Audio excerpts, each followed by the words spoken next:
So with these few words, I'm very happy to welcome you all for this wonderful program. Thank you very much. Thank you, sir. I request all the dignitary to occupy the seat.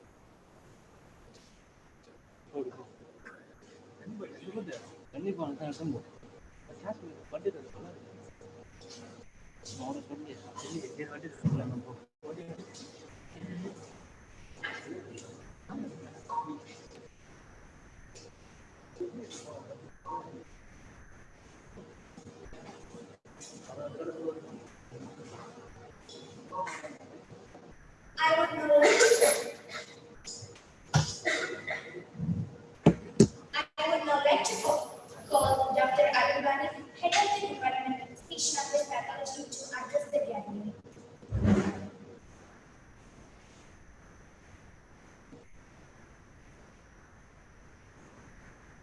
A very good morning to all.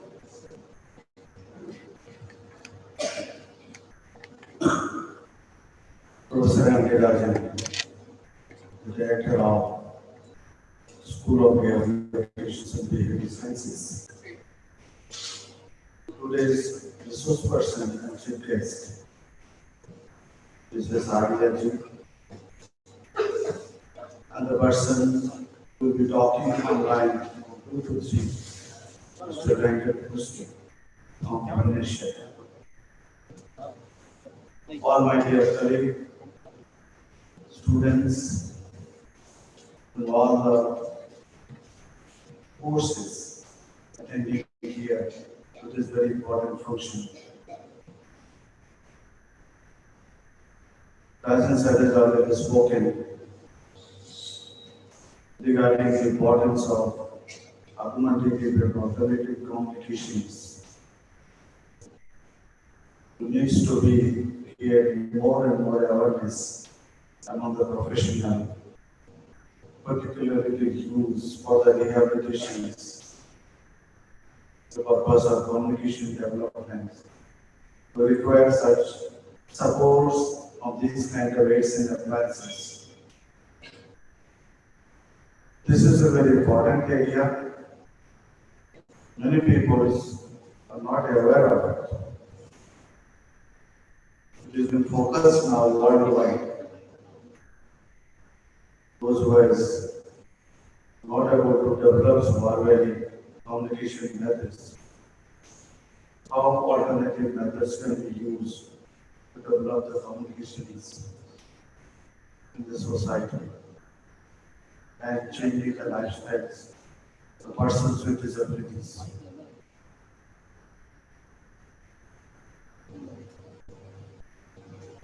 Government of India has a different scheme, but particularly under this scheme, the AAC is not included. But it is very important, especially the children with cerebral palsy or multiple disabilities. This particular aids and appliances can be cases. As I remember,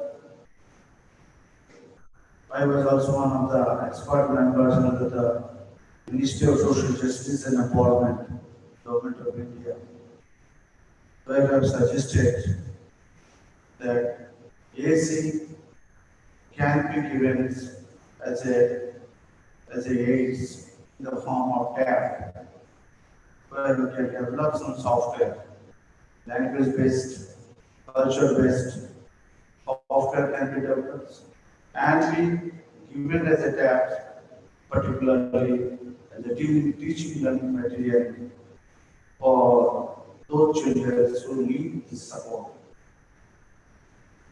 Government, so they are thinking about it. They might have now developed another expert committee to discuss further in terms of the budget provisions and the number of percentage of disabilities required. The number of percentage of disabilities that require aids and appliances. Yes, aids is required. So those data this is not available. So immediately they couldn't take any decisions. So expert committee, so there is a subcommittees there, they are working on it. You must have given or they're in the process. Now I'm not there in the committee, which has been given report, which will be supported to the cabinet committee for further financial approval. So these are the other processes. Probably this is why, as we hear people from ESLP, master degrees, even master degree in psychology, MPhil psychology, early interventions. So various people are working, are studying here. So you think about small, so the research components, how we can develop the software-based modules, which it can be supported and can be at least put in our website, be used by the parents or those AAC. Probably we can work in future in this direction. I'm happy that today our resource person has come. Would like to hear more about her, about the AAC, the components, and its applications in the area. And I'm hoping that the students who are sitting here on different courses will also benefit from this, the information she is going to share, and definitely will help us. We can work for the rehabilitations for the children who require the support of from the AAC Excel advances. I wish all the people who attend and listen, and it will be beneficial to all of us. Thank you for the question.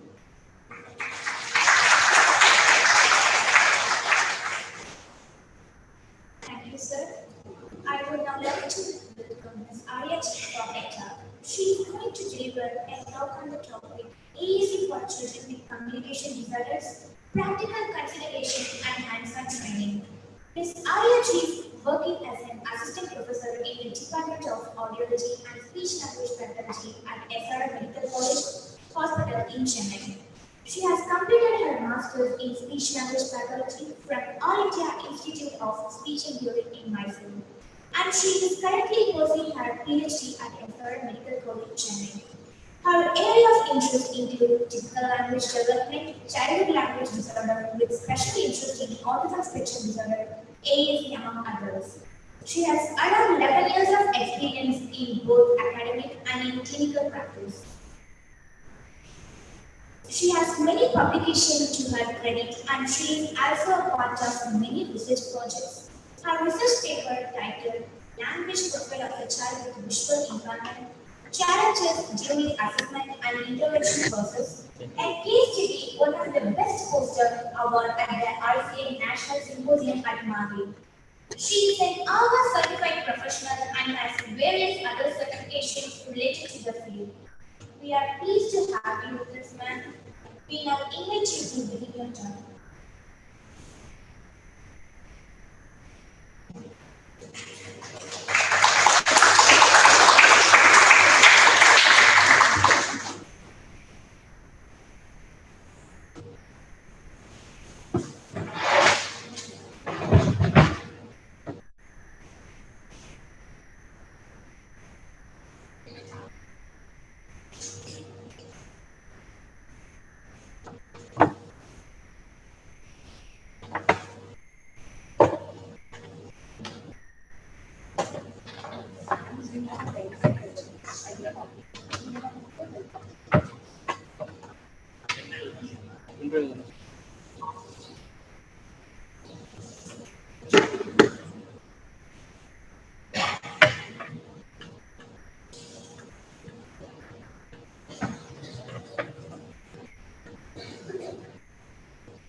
extremely fine.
இல்லை இப்போ ready ஆகும் half an hour ஆகும்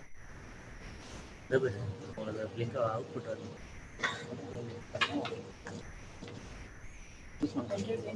இல்லையா அவங்க settings வந்து wireless பாருங்க வந்துருச்சு ஆடி வந்தாலும் இதில் எடுத்துக்கணும் இருக்கு மாடி போனோம் இது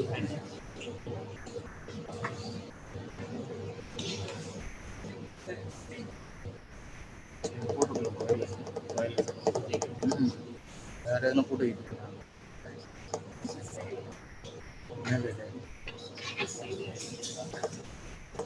இதில் போட்டாச்சு சார் என்கிட்ட ஐடி பாஸ்வேர்ட்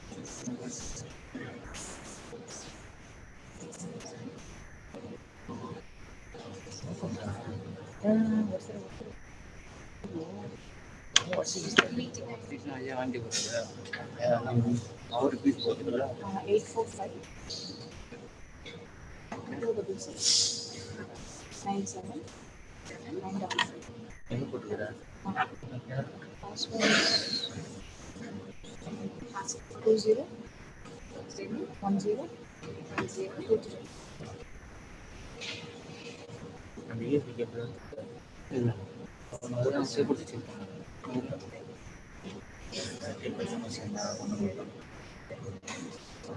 இன்னொரு எக்ஸசைஸ் வாங்கணும் லேப்டாப் அதை ரிமூவ் பண்ணி அவங்க லேப்டாப் லேப்டாப்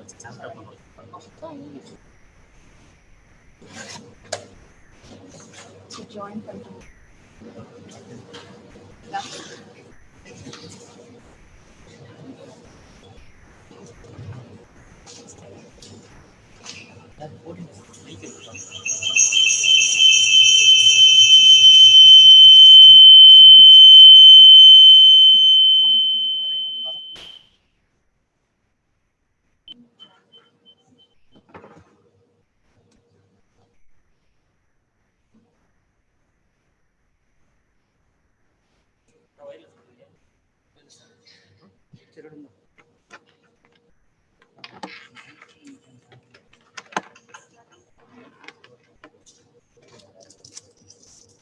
எடு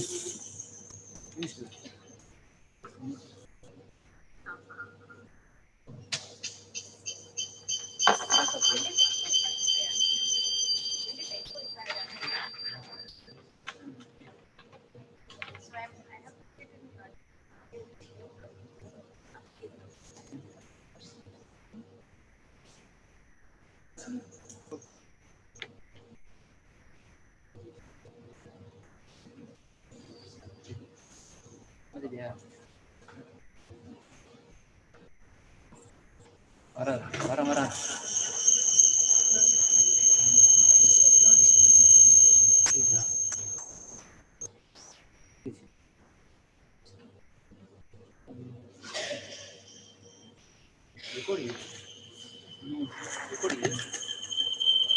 நம்ம சிஸ்டம் யூஸ் பண்ணுறோம்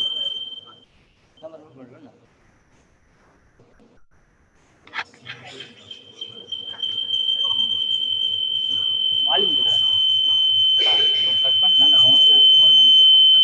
அதுதான் அவங்களுக்கு பண்ணி வால்யூமே வெளியில் தான் இருக்கு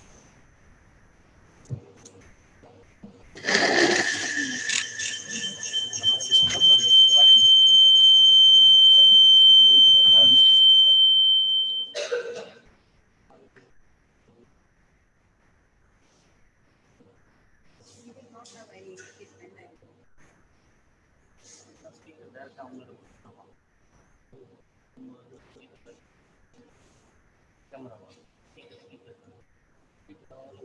என்ன என்ன பண்ண யாரோட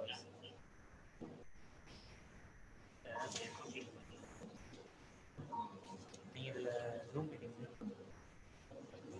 போகல அது அவங்க யூஸ் பண்ணி தான் இருக்காங்க பாதி இடத்துல ஸ்பீக்கர் மைக் மட்டும் போட்டு ஸ்பீக்கர் அதில் மைக் டேரெக்டாக இல்லை இல்லை நீங்கள் இது பண்ண மியூட் பண்ணலாம் நம்ம ஜூம் மீட்டிங் மியூட் பண்ணலாம்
So she was a very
beyond her age.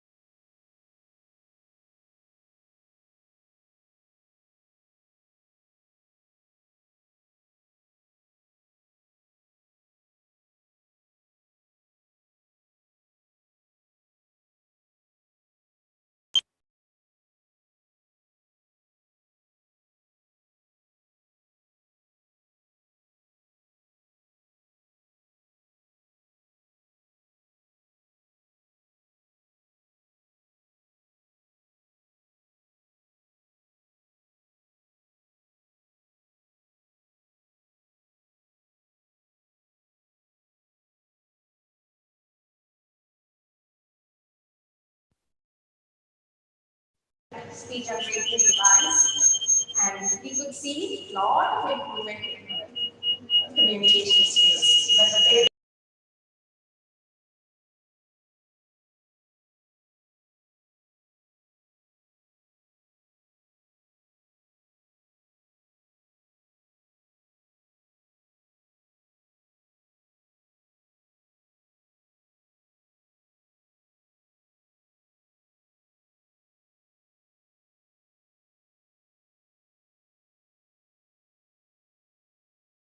is a lesson for me, and I still love.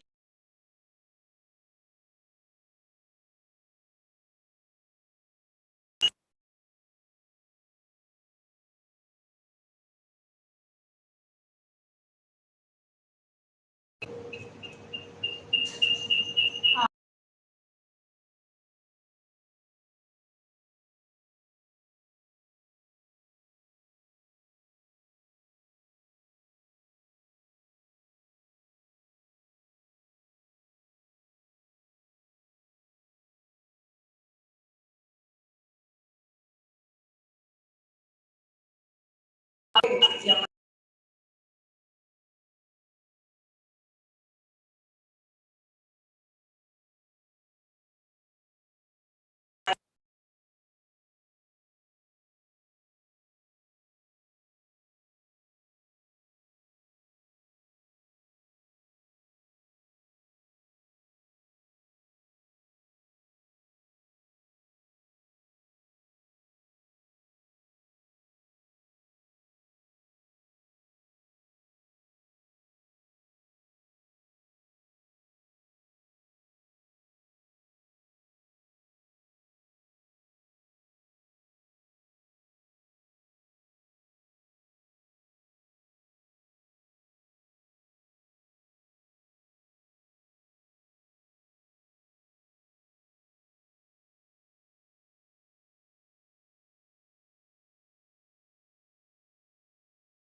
So this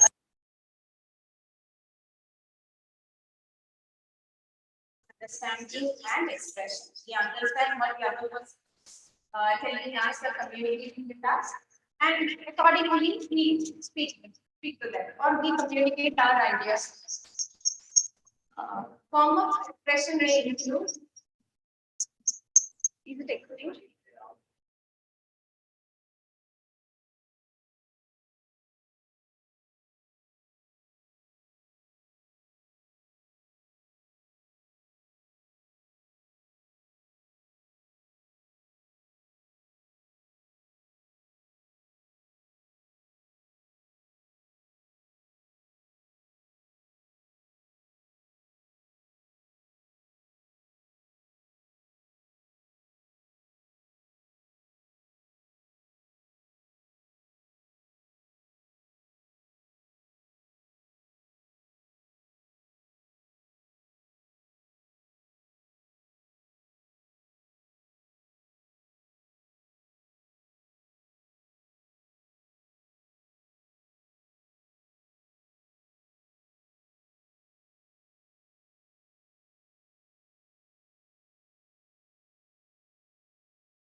then India chapter.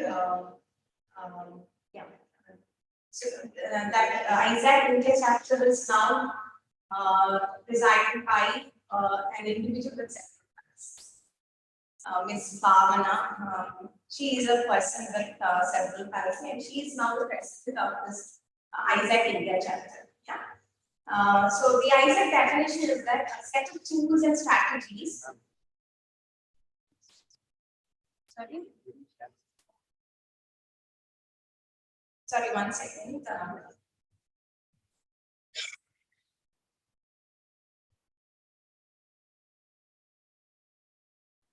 I thought they will get to see the same.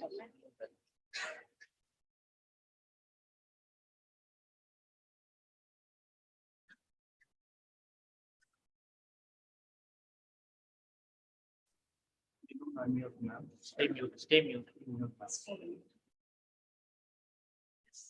Okay.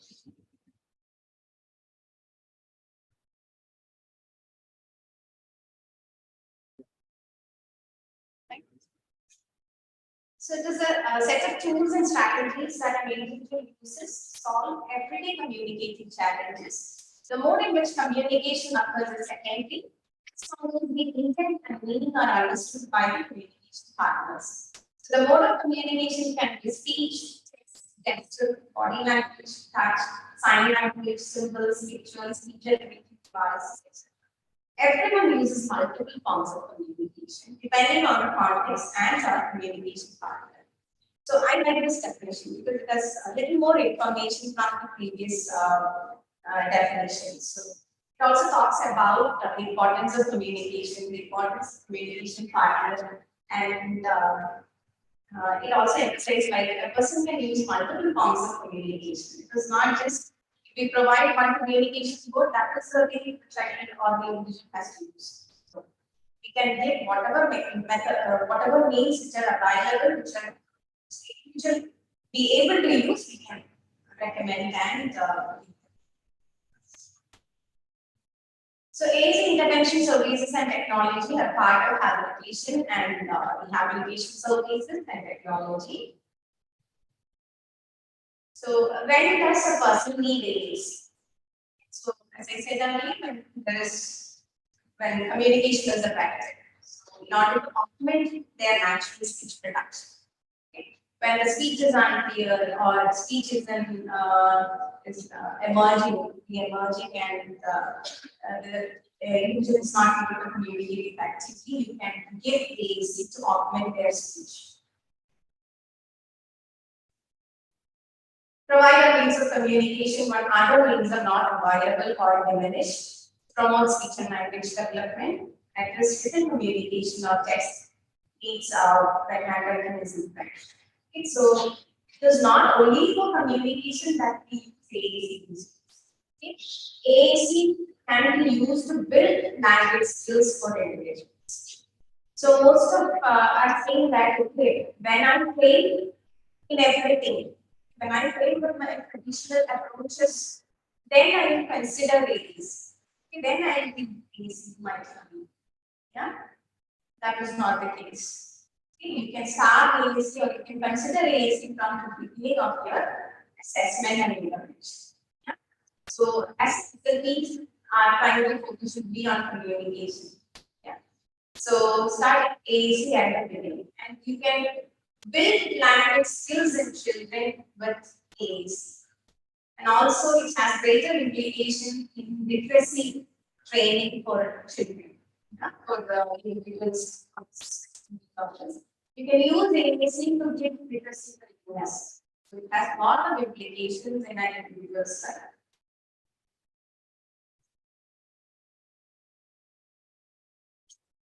So the specific groups of AAC used are several individuals with cerebral palsy, intellectual impairments, autism spectrum disorders, developmental dyslexia, muscular dystrophy, traumatic brain injury, then syndromic conditions, Parkinson's disease, maybe during the later stages when speech is affected, then ALS is a progressive condition. So the consideration for AAC is very challenging for ALS individuals.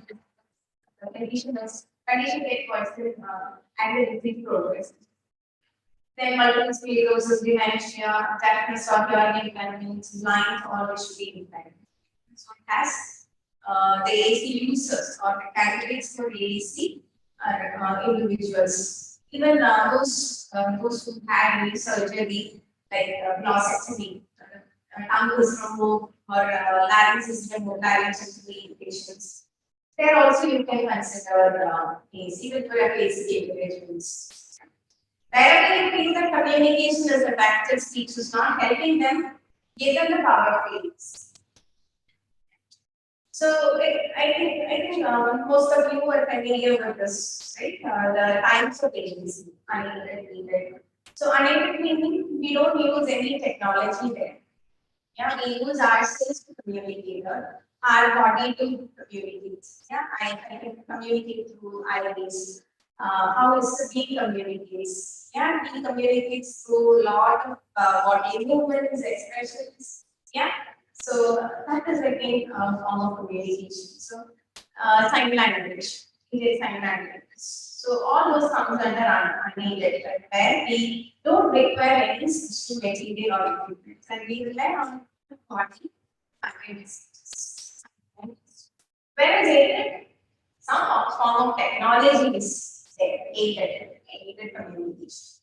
So it requires the use of tools or equipment. It can be even simple like a paper, a chart paper, yeah, highly seated devices. Yeah. You might have seen how Stephen Hawking used to communicate. He had a very sophisticated IT technology mounted on his chair. So those kinds of devices, devices. So devices that produce speech output.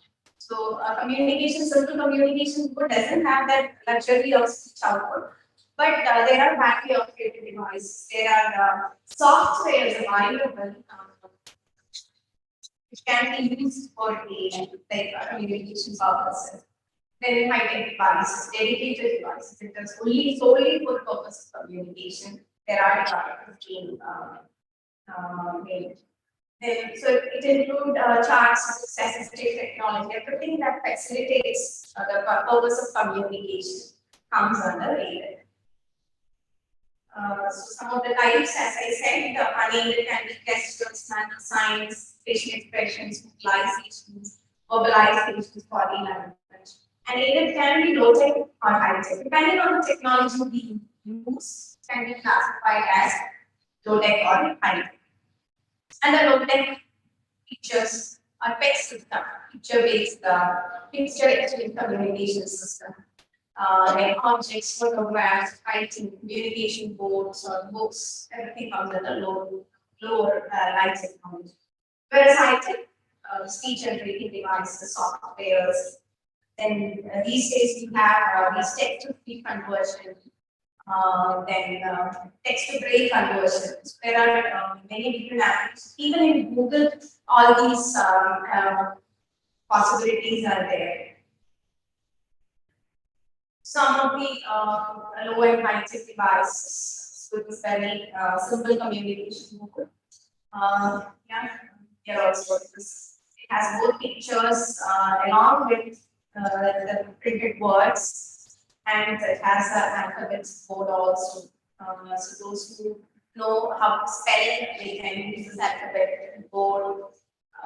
Then there are books created or folders created with all these pictures. So it is a simple visual schedule. Then it's a very small device where speech will be there or voice output will be there. So you can record some of your messages. Like you can keep a picture on the side, and then the child presses a button, on ball or food, whatever you can record. Yeah. So this is another simple device goes on. So here you can have many different pictures. Yeah. So again, this is again a battery operated device. These are dedicated devices solely for the purpose of communication. So there will be different like you can record, you can keep voice output. You can add vocabulary into it. Yeah, so this is a bit more sophisticated, more pictures are there in it. Number of pictures is more. So this is where the time benefits will give you the speech output. Yeah, the typing will be converted to speech output. This is very common. Most of you are familiar with the specs. Yeah. When I ask my students, what did you write in the design, they will say X. Yeah. So in order to build the specs on the specs, we need to get certification in this. And this is a certification. The Specs Institute offers training programs to SLPs, parents, and other professionals who are involved in handling children with especially autism spectrum disorders. So this is kind of a folder where inside there will be different plates. Similar to this material, there will be different plates which are color coded. Okay, so they use this Fitzgerald color coding system. So each nouns will be colored like one color, verbs will be in one color. So it is easy for them to understand. Color coding helps them to easily identify the item. So there will be a message printed here. So this can be removed. Can be removed also. So, these whatever you try to communicate, you keep them on top of the text. So we need to train them manually through each of the folder, select the appropriate picture, place it over the communication step, and handle the communication step, communication partner. So it involves different levels. Okay, there are different phases of steps in it. So the phase one was how to communicate. Yeah, how we can teach them how to communicate using a single picture. Okay. So you will use an item preferably of their interest. Usually we start with diagram. So we get information from the parent regarding their rights and dislikes. We will start with this. So I usually tell them you bring whatever the child likes without showing them. You know, on the day the child might have. So I cannot work with that item in the session. So I will tell them keep it inside your bag, don't show them, give it to me. Okay, and I prepare a picture of the. So I will show them that your favorite item. Yeah, see, picture is also there with me. I keep the picture in front of them and I tell you want this, you give me the picture. Yeah, I show them this gesture, open hand. You give me. And initially, the child will be looking at me, staring at me, what does she ask? She's having my item, but she's not giving me. So sometimes children will try to grab it. Before that happens, I instead of parent, please make the child hand it over to me so that I can give you this. So the parent will facilitate. The parent will be giving a physical prompt, parent will make a child hand over and give a piece the item, not the full piece or free I won't get because I use the reinforcement strength. They will, so once they give me the card, I will immediately appreciate over really you want this and give the object. Right. So once so I'll be doing that with different trials. I'll do it many different times. So maybe the second time also, maybe the parent facilitates. The third time I'll tell them, you wait, let's wait for some time, let the child take it and everything. Okay. So you'll wait for some time and give the child an opportunity to practice what we just taught the child. The child is not doing it, again facilitate. So we will do this many different times and once the child gets that independency in that particular stage, yeah, we can go to the next stage. Okay, so that this will take maybe 1 or 2 sessions or more than 2 sessions, depending on each child. Okay. We should set certain criteria. So specs have given certain criteria for each. So if it is 80% or 85% on the section, maybe we can move to the seconds. So they have given very beautifully the stages and how to proceed with each of these steps. When it comes to the second stage, it was slight distance and persistence. So initially, the child was in front of me. Now I will increase the distance from the child. I will be somewhere away from the child in the same room, and I will keep the picture in front of the child and I will sit somewhere. So I will show them, I have it, if you want, you come, take the picture and come here. Why we do this is like at home, every time parent will not be there to the child, right? So when the mother is in the kitchen, the child wants something, the child should go and communicate with the mother. So we are trying to parent is not nearby, I should go and communicate. I should exist wherever my mother is. So we will be doing that in the phase 2. Phase 3 will be picture discrimination. So we'll have one picture which is the most desired item, and the second one will be the least desired item for the child.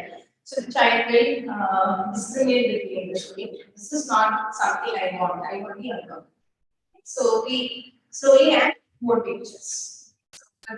Preferably we start with 2 and we can add on more pictures of the child this time. And phase 4 will be sentence structure where you teach the child to make it in a simple sentence, I want. So pictures will be there, so the child will make this I want pencil, or I want water, I want crayons.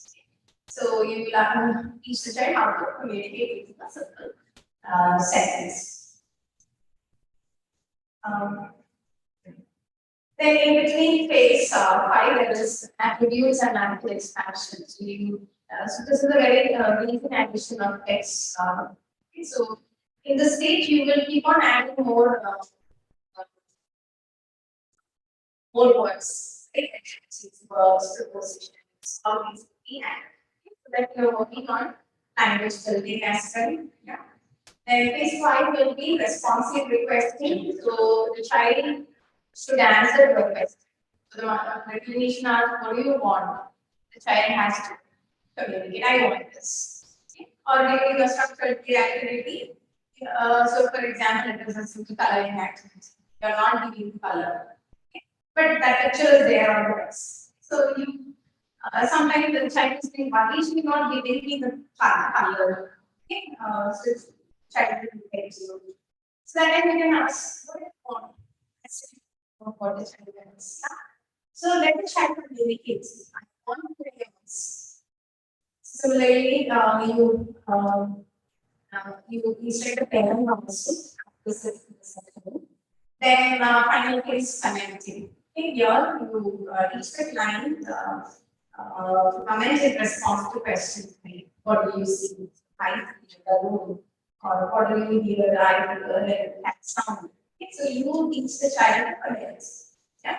So from simple picture exchange, you have reached commenting phase. Yeah. So that is about text. So you search in your Google Text Institute. So this is the website. They have given a lot of information about the specs. They offer training programs, online and offline training programs. There are lots of offline training programs which you can take up in the next year of your comfort also. Yeah. It's pretty awesome.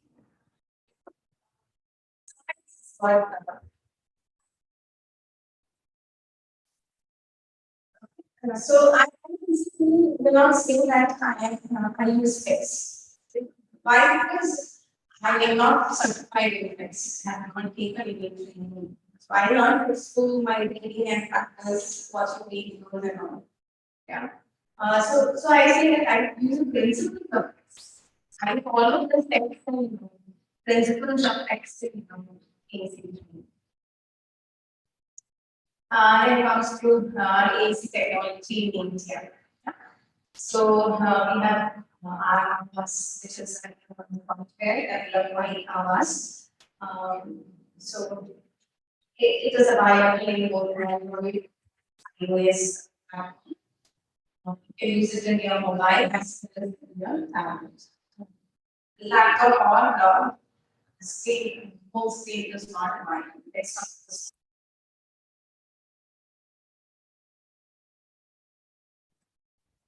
Use it. So Avas has other different apps also. There is something for Avas Read, which helps in for reading activities for children with dyslexia and other communication disorders. So it will have stories and it will read the stories to children. Yeah. So it is a story reading app. Then there is Avas Free Speech.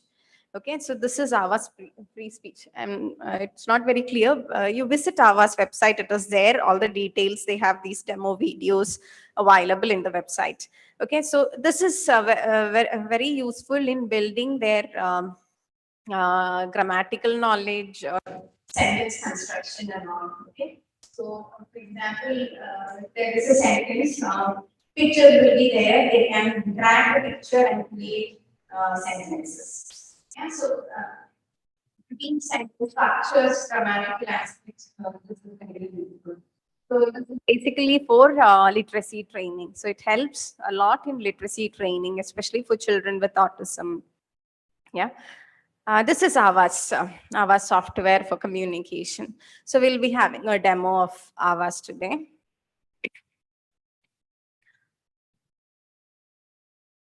Okay.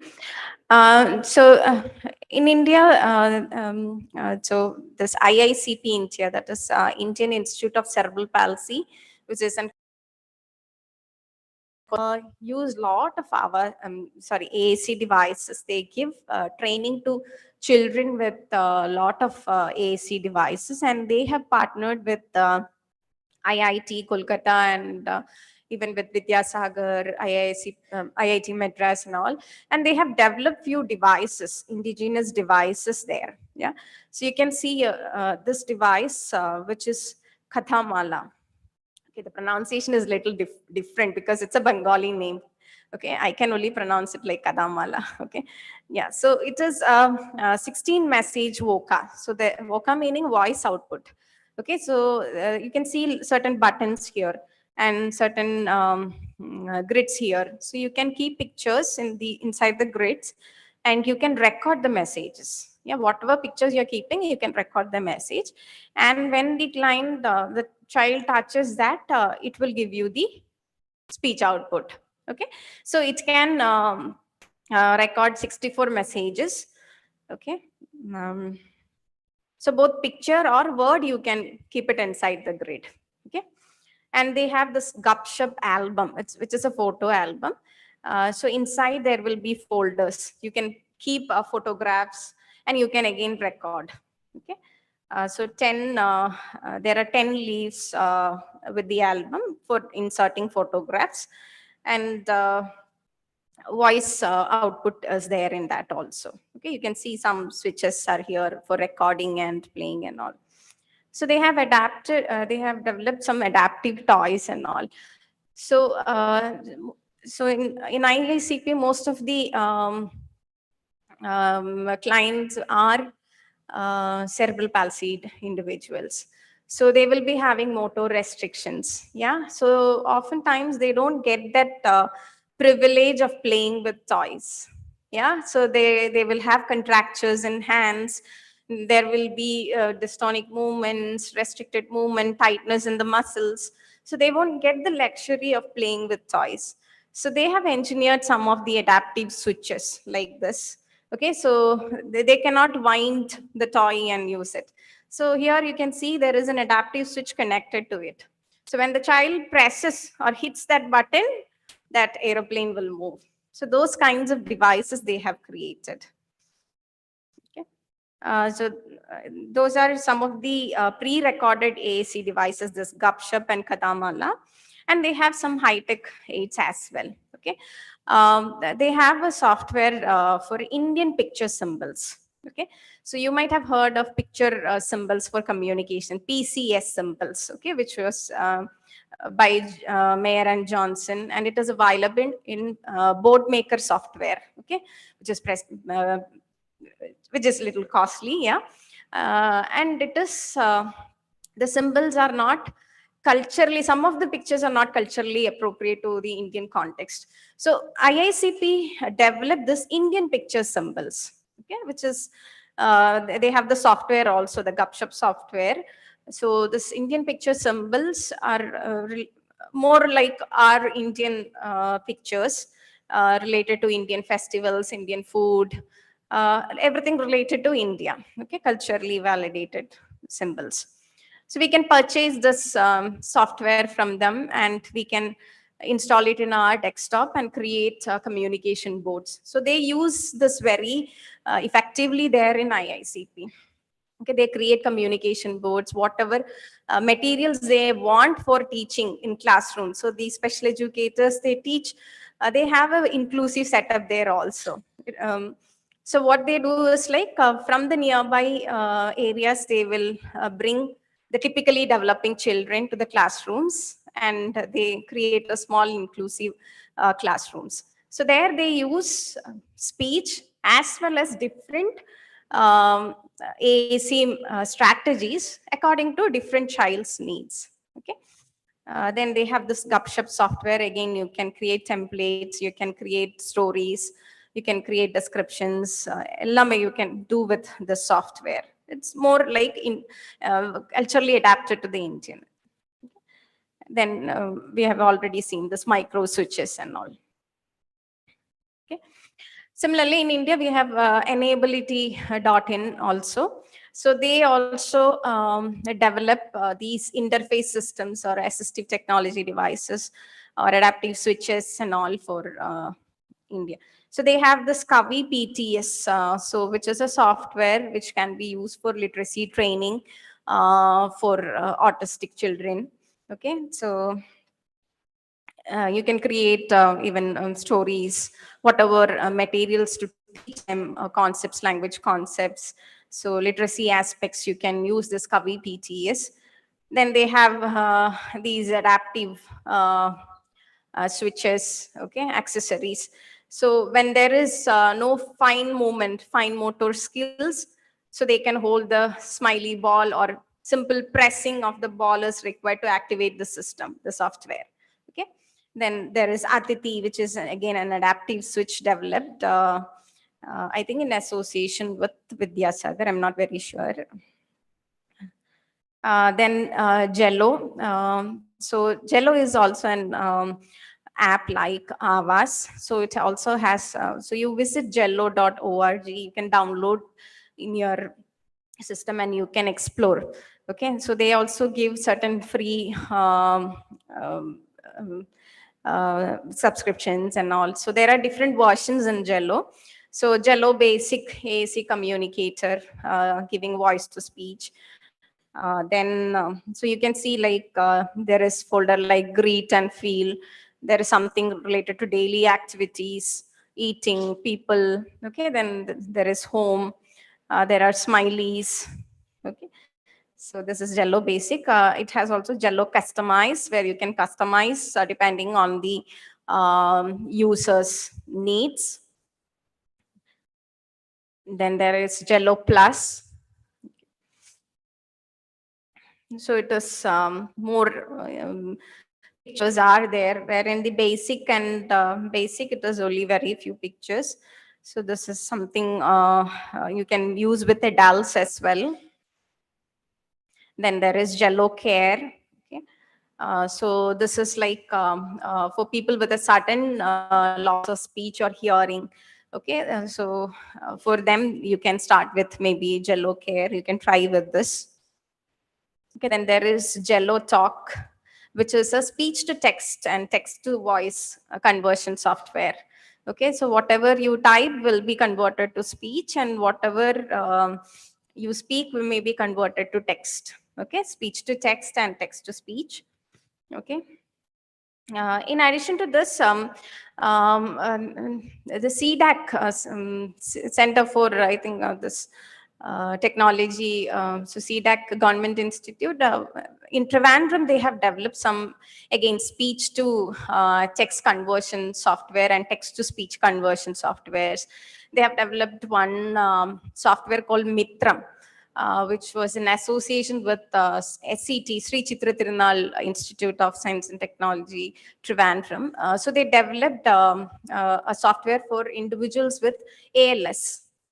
Okay, so those progressive conditions, a software called Mitram. Yeah. Okay. So these are some of the devices available. There are plenty of devices. Yeah, there are many devices available in all these categories: low tech, high tech, even mid tech devices. Yeah. So what are the following? What are the features of AAC device we should consider? Yeah. So when we think about giving AAC for an individual, we cannot just, yeah, you use this. Okay, there is this high tech device, you use this. We cannot just recommend like that.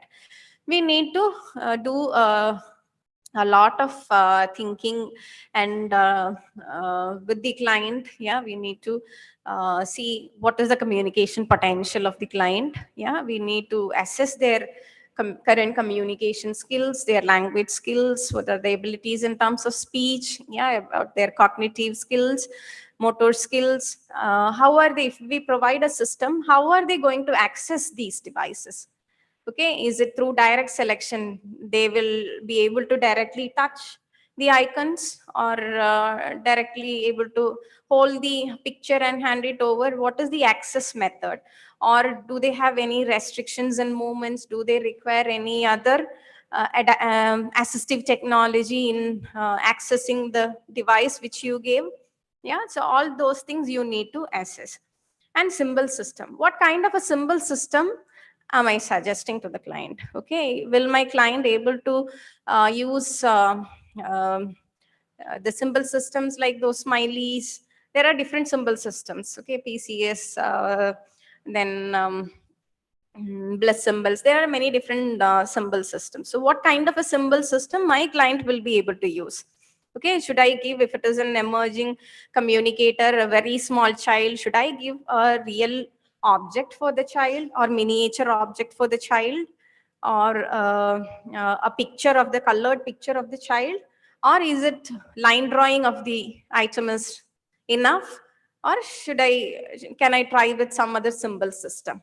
Okay, so what are the symbol systems to be used? What kind of a display should I give? Okay, um, yeah. So depending on the client's need, you will decide on the display also. Okay, then device output. Okay, what kind of is it like the child will touch, and then only by showing the picture they will communicate, or is there any speech generation required? Okay, so that kind of what kind of a device output. Then portability, is it easy to carry? So if we give a heavy item, will they be able to carry? No, if the child is trained with a desktop, is it possible for the child to carry that device everywhere? No. The child can only use it in the classroom or in the therapy session, right? So what is the portability of that device? Compatibility. If it is, as I said, ours is only compatible with iOS and Android, yeah, tablet or phone. In laptop, it is not compatible. Yeah. Then is it, should I give a dedicated device, which is an AAC device, which is only for the purpose of communication, or any computer based, or a non-dedicated device? Then durability and support. These devices, when technology comes into picture, it's expensive, right? So will they be able to afford those devices? Then cost factor. Yeah. So all these things you need to consider when you plan for AAC. Yeah, you need to practically think about all these things. So selection of AAC. So you need to also look into the nature and severity of the problem. Is it a static condition or is it a progressive condition? If it is a progressive condition, from the planning stage, you have to think about the future as well. Okay, once the disease progresses, will the client be able to use this? Okay, for example, in ALS, what happens is initially maybe the motor movements will be good, yeah, but when the condition progresses, their movements will be affected, yeah, and restricted. So if you give avas or something like that, they have to directly touch and communicate. When their motor system gets affected, they will not be able to access the device, right? So you need to consider such things. Then associated problems, like do they have any sensory vision, like hearing problem or vision problem? Yeah, if you give a picture based system, or if the child is having a low vision, do you think the child will be able to access or use that device? No. So you have to make modifications there. Maybe you have to give them tactile devices where they can touch, feel, and use it for communication. Okay. Then motor capabilities, language abilities, family support. So in India especially, when you think about AAC, you need to think about this. What kind of a support they receive from the family? Sometimes, most of the time, it is very, very difficult to convince the parent about the implementation of AAC. Bringing them into the loop is a challenge. Yeah. Though awareness is more nowadays, but still everyone wants speech. Yeah, even some of us also will not try AC. Why? Because we believe so much in speech, right? Then medication. So some individuals with seizure activity and some other comorbid conditions, they will be under medication. So they will be feeling drowsy or not very active. So in those cases, how are they going to use AAC? Then their motivation level, yeah. Then there will be barriers, environmental, attitudinal, and policy barriers. So in Western countries, insurance policies are available for AAC intervention. But in our country, it is not there. As Sir Arun sir said in the welcome speech. So it's still lacking. So hearing aids are being given through ADIP scheme free of cost, but AAC devices, it's still not in the that level. Okay, there are certain organizations which bring in sponsors and give these devices to individuals who are needy. Yeah. Then attitudinal, yeah, even family itself find it's difficult to accept AAC communication. What about the other society members and others? Yeah, so everywhere they feel that as a barrier. Some of the schools are not really supportive about AAC because they don't know about the possibilities of AAC. There is no much awareness about AAC in teachers and other society members. Yeah.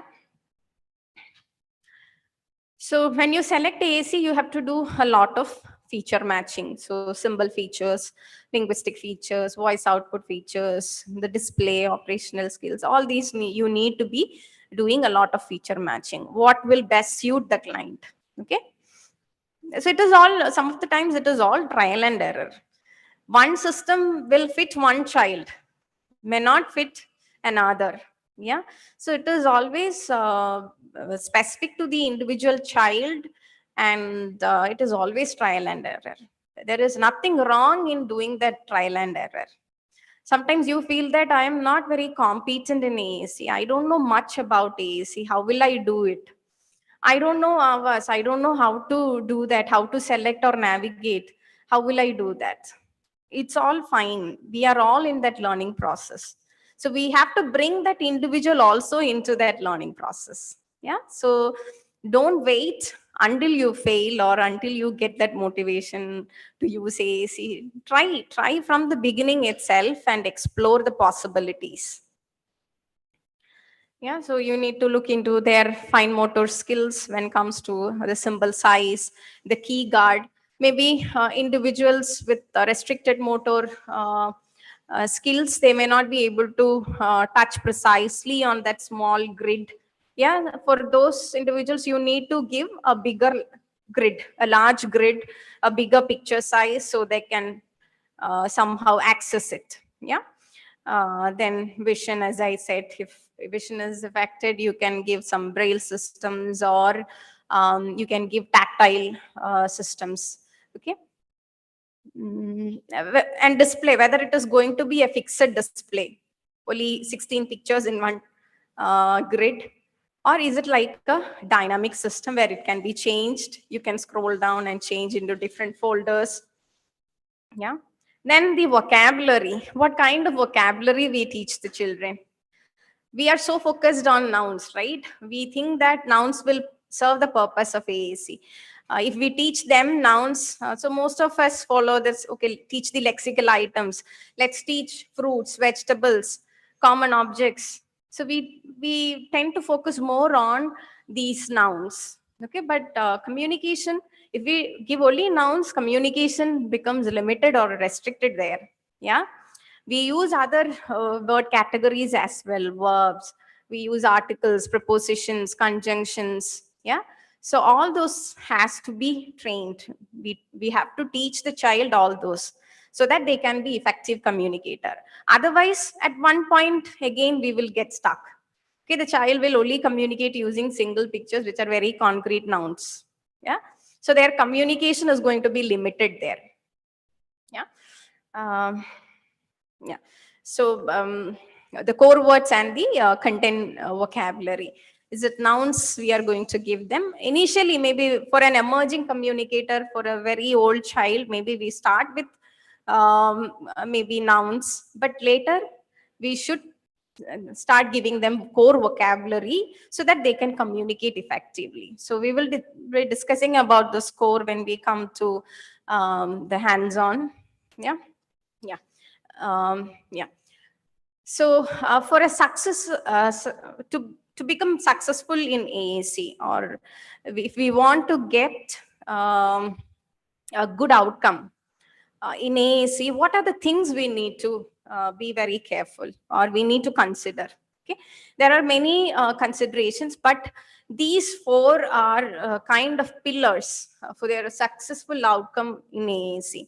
Okay, the first one is core vocabulary. As I said, giving more vocabulary to them, more core words to them, okay, so that they can communicate effectively. When I speak, how many nouns am I speaking? It's very limited, right?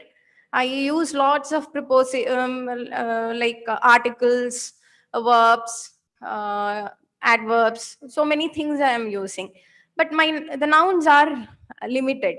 Maybe you can try this later. You can start talking with your friend, and you can record the friend's speech, you transcribe and see. Chuma verbatim la idi parunga, how many nouns are there in that? Yeah, it is very limited. Yeah, so we need to give them the power of core words. Yeah. Then language acquisition, especially for children, we should focus on the language acquisition, the normal models of language acquisition. So it's not that they don't go through those normal acquisition pattern. They definitely go through those normal acquisition. Sorry. Maybe after this. Yeah. So we should focus on the language acquisition part as well. It may be like for a child with autism spectrum disorders, it may take some more time for the child to get into that stage. For example, babbling, when we say that babbling happens by 4 month onwards or 5 month onwards, we can see there are a lot of individual variations. One typically developing child may start by 4 months. One child may be 5. Some children may be 6. There could be some variations. So similarly, for an autistic child also, maybe 1.5 or 2 years, they will start babbling. Okay, that is also possible. Okay, it is not that they will not go through those stages. They will go, but it will take some more time for them to get into those stages. Yeah. Then motor automaticity. Yeah. So especially when we give these high-tech devices, so in order for them to be effective, they should have that automaticity. So they should be able to easily access or operate the device. Yeah, if it is like searching, there is a lot of communication breakdown happening. Yeah. So we need to focus on that motor automaticity. So we should have a proper plan. These are the vocabularies. These are the vocabularies in this particular folder. This is the location of that particular item. So that every time the child will, when the child navigates, the child will come to the correct icon. Okay. So when they practice, it will become automatic so that they can access the symbols very easily, so they can effectively communicate. Yeah. And finally, communication partner training. Yeah, we will be talking about all these domains maybe after the tea break. Yeah.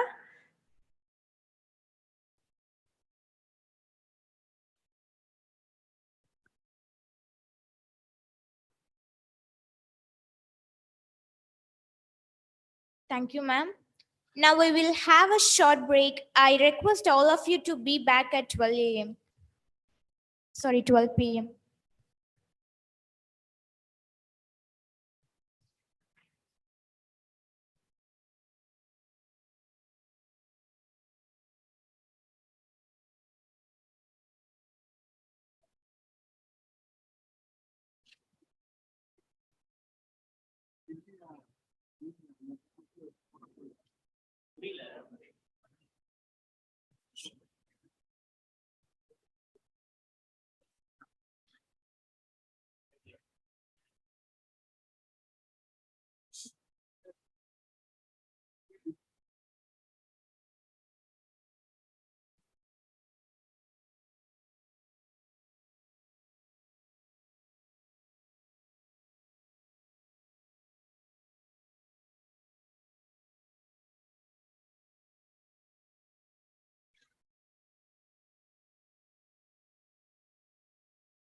இது எதுக்கு இதை வச்சுக்கிறாங்கன்ட்டு நீ வேற speaker இல்லையா அந்த பாக்ஸ்ல படம் போட்டு வந்துச்சு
No, once I finish this one, You have a few slides. yeah, few slides. Actually, more slides I have. I will try to finish it as soon as possible.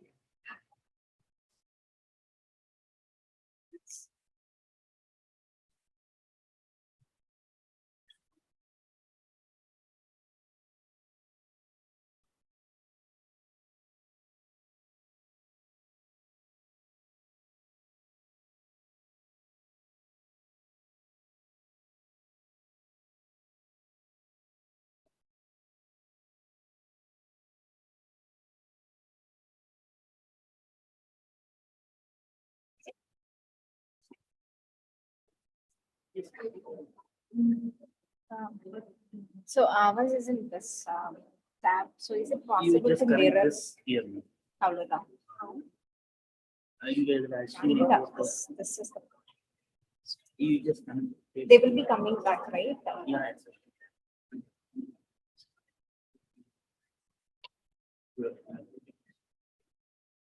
C to C and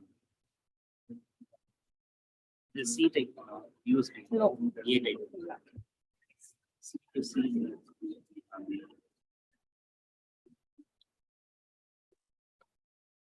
When they come, you just ask, is it possible to mirror this with my computer or laptop, or if they can project You this have on. any extension for this? இல்ல என்னோட charger மட்டும் தான் இருக்கு. Charger with cable is there. Yeah, HDMI KD port இல்ல extension. I don't. Ether, ma'am. A tablet, Android tab. கஷ்டம். Mirror பண்ணிடலாமா ma'am? இதுல அதுவும் எனக்கு தெரியாது அதுதான். Chromecast. Casting. I tried, but the thing is, இதுல வரல.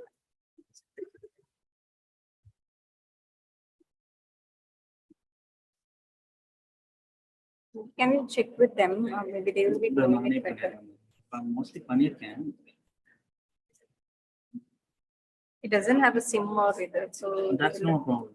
இதுலயும் maybe Wi-Fi connect பண்ண Wi-Fi வேண்டும். பண்ணிருங்க ma'am. Setting போங்க.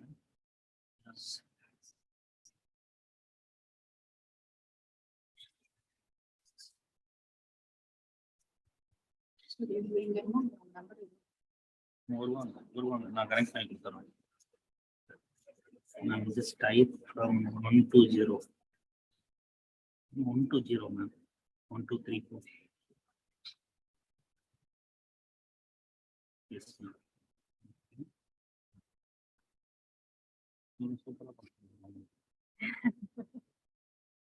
1 to 0 னா நான் 1 to 0 போட்டேன். 1 to 0 mistake போட்டேன். Yes ma'am. I don't Or have else this you number. try with. No, it's okay.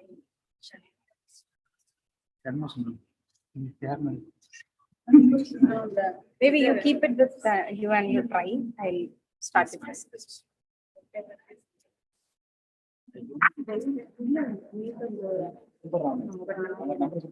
Start.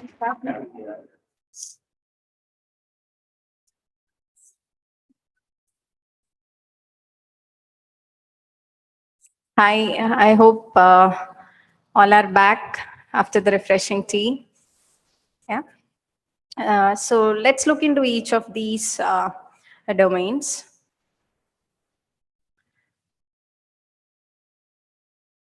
So core vocabulary, as I said earlier, so when we speak, we are not only using nouns predominantly, we are using other different word categories. So core vocabulary is defined as a small set of approximately 200 to 400 words, changing little over time, used consistently within environments and between individuals. So the most commonly used words, set of words are called the core words or core vocabulary. So it entails up to 80% of all words used within a communicative context. So when we communicate, if we analyze, we will be able to identify that 80 or more than 80 percentage, it is made up of core words.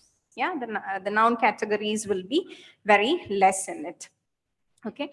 And it represents various parts of speech or text, that is pronouns, conjunctions, prepositions, interjunctions, adverbs, etc.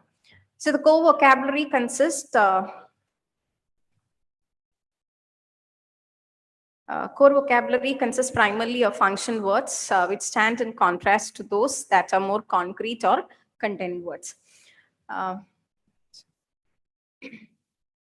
so content words compose a person's extended vocabulary known as fringe vocabulary or personalized vocabulary. It will be preferably nouns which are very context specific, in the sense which are restricted to each individual. My fringe vocabulary may be different from another person's fringe vocabulary. Okay. So this extended is large and highly individual, consisting mostly of the nouns, verbs, and the adjectives. So with these words, an individual is able to reflect on his or her own activities, interest, environment, and their personal style. So generally, recommendations from different research articles on vocabulary selection, they recommend an AAC system that provides the person with a robust core vocabulary combined with personalized fringe vocabulary. So when you give a system to the individual, you should give them their personalized vocabularies as well as robust core vocabulary so that they can communicate effectively. They can communicate many different things using those words. Okay. So people have studied or observed children and individuals across different age groups to identify the different core words used across the ages. So people have researched typically developing children of different age groups, and then even adults, and even individuals having some kind of disability where where communication is affected. What are the vocabularies they use for communication? And they also looked into the vocabularies used by AAC users. Okay, those who use AAC, what all vocabulary they use.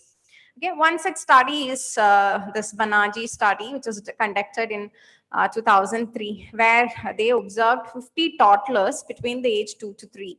And they found that 96.3% of the total words used by these toddlers were core words. So the most frequent 26 core words were these listed ones, like I, no, yes, the, want. Okay, so these are the most common words which are used by toddlers. Yeah. So those, especially the master students, if you are interested, please look into, sorry, one second.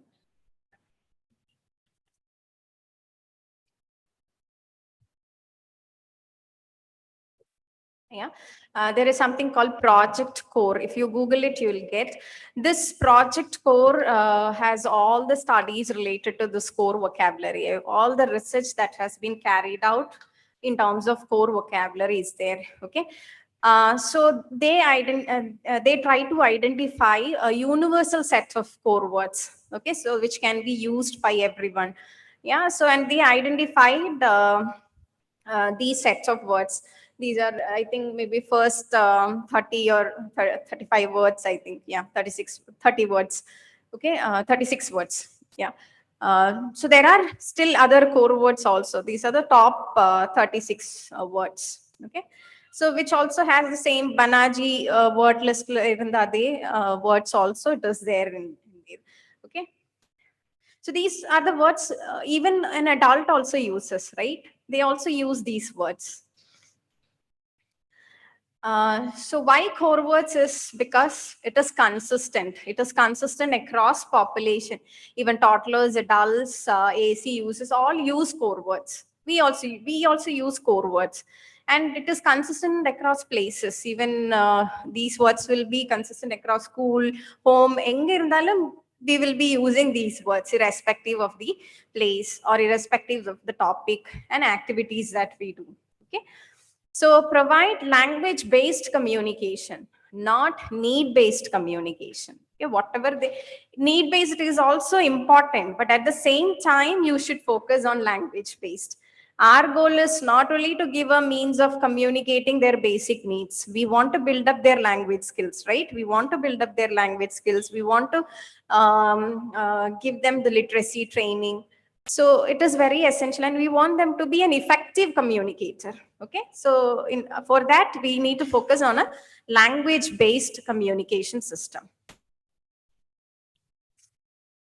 Okay, so the second domain is language acquisition. As I said, vocabulary is only one element of language. So providing a core vocabulary set. Yes, yeah, please.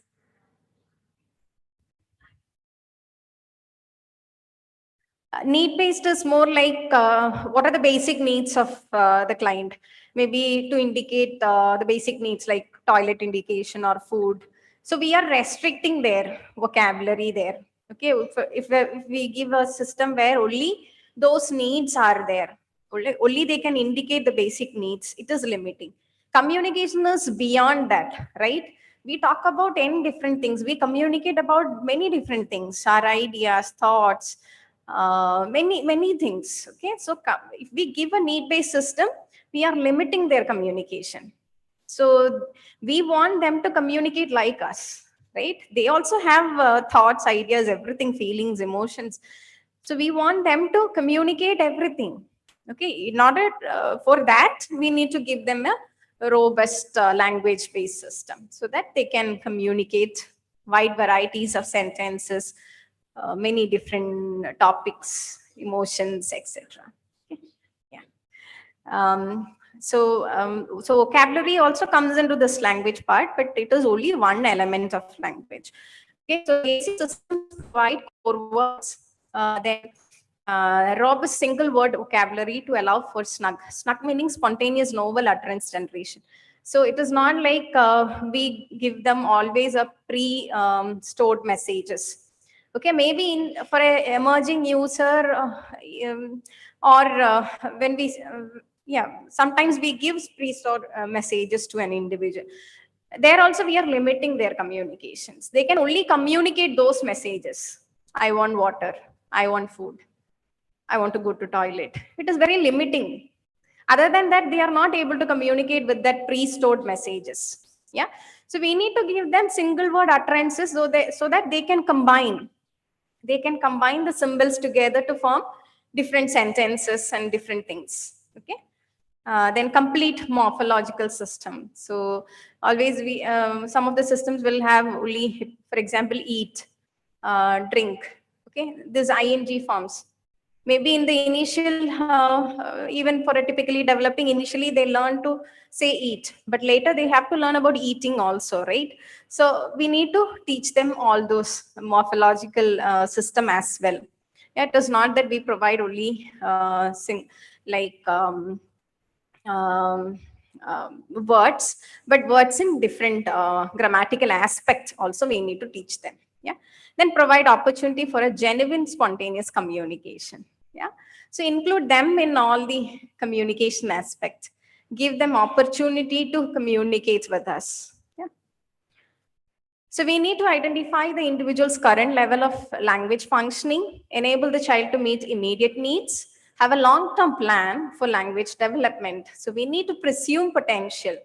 We should not assume that this child is not going to benefit with AAC or it is difficult for the child to use AAC. but rather we have to presume potential. We should say ourselves that, okay, let's try with the AAC. This child will success in using AAC. Yeah, this child may use it very effectively in communication. So presume potential. Yeah. Consider typical language development model while teaching language and shift your instructional language from referential to descriptive. Yeah. So when you start implementing AAC, what is the kind of strategy that you are going to use with children? Okay, rather than giving all referential, only labeling the names, you use a descriptive, talk about it. Yeah, how we generally do talk about it. Okay, so which is very important for early AAC users. Yeah, so your descriptive teaching is like so in the referential it is only lesson specific. So if you are taking a lesson or if you're teaching some concept, you will have only vocabularies related to that. Okay, so it is kind of a temporary vocabulary. Maybe when you shift the activity, that vocabulary is not going to help the individual. Yeah, if you provide a referential set. Then often one word responses and a concept or object labeling, mostly labeling the items, or responses are correct or incorrect. So you have to focus your shift from referential to descriptive, which are high frequency vocabulary, the most common used words or the core words, which can be used in a flexible way. Okay, so they can combine and create different sentence structures and all. Developmentally appropriate utterance length. Okay, so for example, a 3-year-old, if you're only giving single words, cat, dog, then maybe apple, orange. So the child of that age should use little maybe 2 to 3 word utterances, right? But you are restricting the child's utterance length, right, by giving only one word. Yeah, so when we focus on language development, you should focus on the utterance length as well, then more than one correct responses, so we can use it in a flexible way, so it will be like acceptable, different combinations, it will be acceptable there. The third component is automaticity. As I said, if they are not able to automatically have that access, then it is going to take time, right? So the ability to do something without thinking about it, that is automaticity. Okay. So those who type, they type without looking, right? Because it is very automatic. They have learned that which key is there, they learned, and it is automatic for them. Yeah, so your phone, you access your phone very easily, right? Because you know where that particular thing is, where I can find this. Yeah, so practiced behaviors that gradually require less of our attention, then it becomes automatic. So when we practice it, okay, it will become automatic. We don't have to think about it too much, or we don't have to use our cognition too much. Yeah, so automaticity frees up resources so that you can use that resource in other tasks. You can at the same time communicate and you can think about it, or you can do something else also. Yeah. So research suggests that purposeful practice results in a faster motor learning. So automaticity is related to motor learning, especially when you access a device. Okay. Motor learning than practice without functionality. Okay. So purposeful practice is important. So you bring in the context there. So when you focus on vocabularies or language, you bring in a context so that it is easy for the individual to learn, okay, in a more natural way. Okay. So automaticity has different elements. So first they should recognition should be there. Okay, this particular yes symbol is there. Okay, in this particular folder on the right hand top, or towards the end of the page. Okay, they should know, recognize that. So every time when they try to access that particular symbol, they have that recognition memory. It is somewhere here. Okay. So when they recognize later, it is motor planning. Yeah. So they need to navigate, and they have to go to that particular folder and select that symbol. Okay. Once they do that, then finally they achieve automaticity. So for example, in a normal language, so the cognitive activity there is formulation of thoughts. We formulate our thoughts, how to put it in sentences and convey. And the motor activity is speech or gesture. We do some actions or we speak or we do it simultaneously. Okay. What about AAC language? So again, the cognitive activity is formulation of thoughts. Yeah, they also want to convey their thoughts, ideas. What is the motor activity there? Is it automatic? So they need to activate the device. They are using some device and they have to activate the device so they can communicate. So is it has it become automatic for them? If not, we have to target that as well. Yeah, whether the device activation and access is automatic or not. Yeah, when we reach that stage, they become effective communicators. Yeah. So this automaticity has cognitive, physical, and linguistic component. Okay, the cognitive component will be awareness of general situation, like identification of the icon and position in sequence, knowledge of its location, where exactly is that symbol in the device. Then the physical component is how to access an icon. Is it by touching or is it by just swiping, or having a motor plan for a particular icon sequence? So if I want, there are symbols like I want, then water, food. So I should go first to the I, then want and food. Okay, so I want food. So they should know how the sequence goes. Okay, if I want to convey something, what is the sequence? Yeah. And the linguistic component is knowledge of existence of a link between an icon and a word. Okay, this icon represents this particular word or this particular concept. Okay, and knowledge of the semantic role of the word. Yeah. So generally, if you observe, you'll get this point. Yeah. Children with neurodevelopmental disorders learn the symbol completely, relying on the motor pattern or plan, not necessarily by knowing the meaning and its association with the symbol. Yeah. So every time when we show them this is how it has to be done, they learn that motor plan. Okay. Okay, I have to go to this folder, I have to click this, I have to click this, then I'll get this. Okay, so they learn this motor plan first. They may not learn what is the association of that symbol and the word and what is the meaning of that either. Yeah, first they learn the motor plan. Okay, so we need to focus on that as well. Sometimes what we do is we do everything and we show them. Okay, how exactly we selected that particular icon, we sometimes forgot to show them this is how I accessed this particular symbol. Okay, so including them in that process is very important. When you communicate with them using that device, you need to show them that how I navigate and select these icons, where is the location of these icons. You need to include them in that process. They should see how you are doing this. Yeah, then only they will learn. Otherwise, when you show it and you do abdina, they will not, because they don't have that recognition or memory of it. They don't have a motor plan there, right?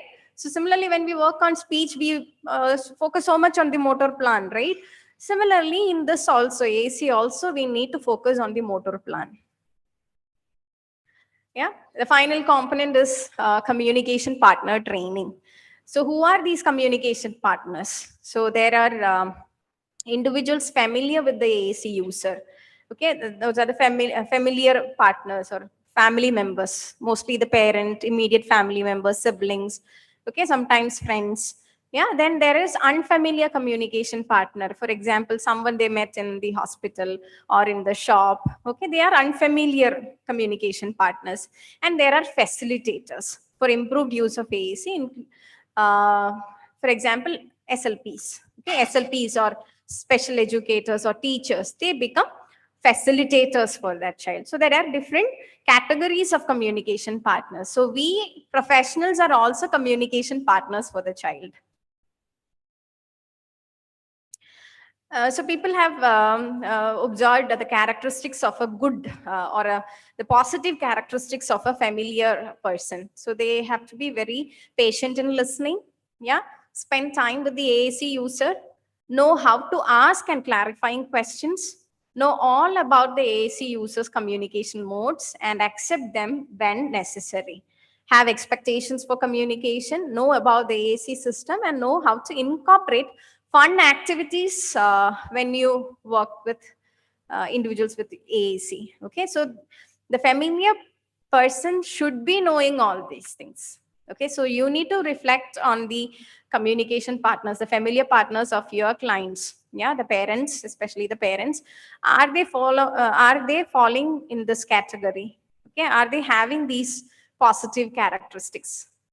Yeah, it is our responsibility to make them into these, yeah, to impart knowledge about these characteristics to them. Most of the time they don't know how to use AAC systems. Yeah, it is being used in the session, but they are not involved as part of the AAC intervention. Yeah, so they are left out, so they don't know how to use this device with the child. So sometimes when we have some expectations. If I ask this question, the child is going to say it's using the device or access the symbols correctly. Maybe when we ask, the parent will answer. Yeah, they think that they may they assume that okay, the child is not going to give answer, or this is the answer what the child want to give. Okay, they all assume, we also assume sometime. Yeah, so if they do that, they are denying the opportunity of the child. Yeah, opportunity to learn and opportunity to communicate. So we have to empower the parents about these things. You have to you have to listen patiently to your child. Wherever support is needed, you support. Otherwise, give them the opportunity to communicate. Even if it takes time, it's fine. You give them the opportunity to communicate. Yeah, and this is very important. Like the red one, know all about the AC users communication mode. Sometimes, no, when we say, you say hello. Okay, so the child may wave hands, okay, hello, or hello. Yeah, but we insist, you show it in the device, you point to that communication board and say hello. Why the child already wished, already greeted the person, right?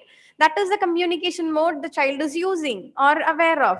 All these years we taught them to say hi or hello, shake hand, and all of a sudden we are telling them stop this and do this.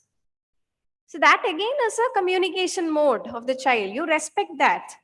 Yeah, you don't have to ask them to do it again in another system. So we need to accept, acknowledge all the communication modes of the child, right?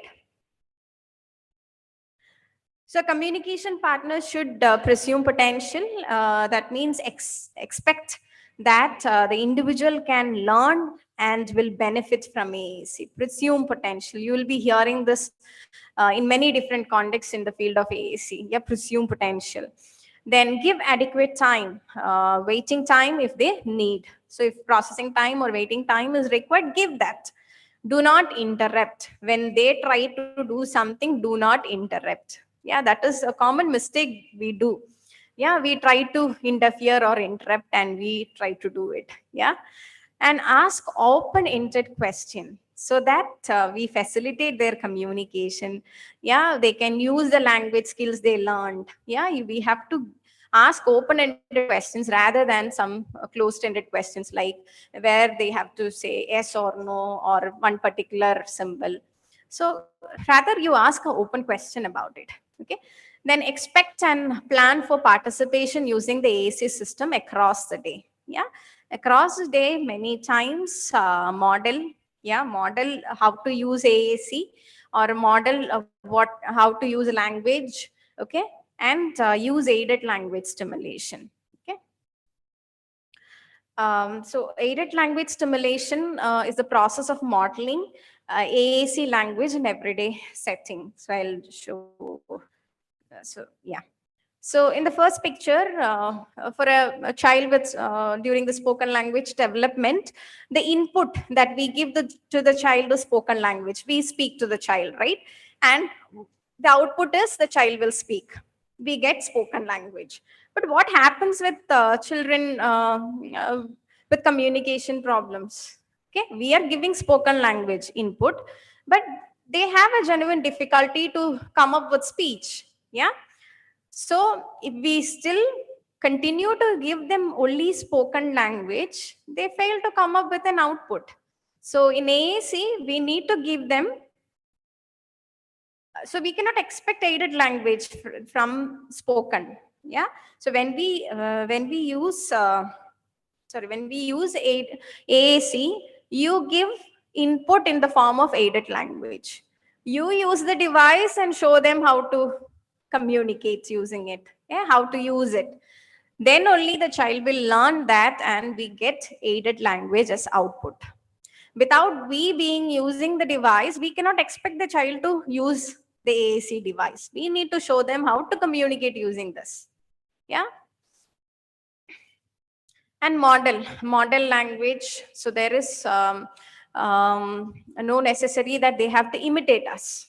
So modeling is different from imitation. Here there is no immediate need for the child to imitate us. We just model, we just show them how to use it, how to do it, how to navigate, how to select the icons, how to switch it on, how to switch it off, how to charge it, or yeah.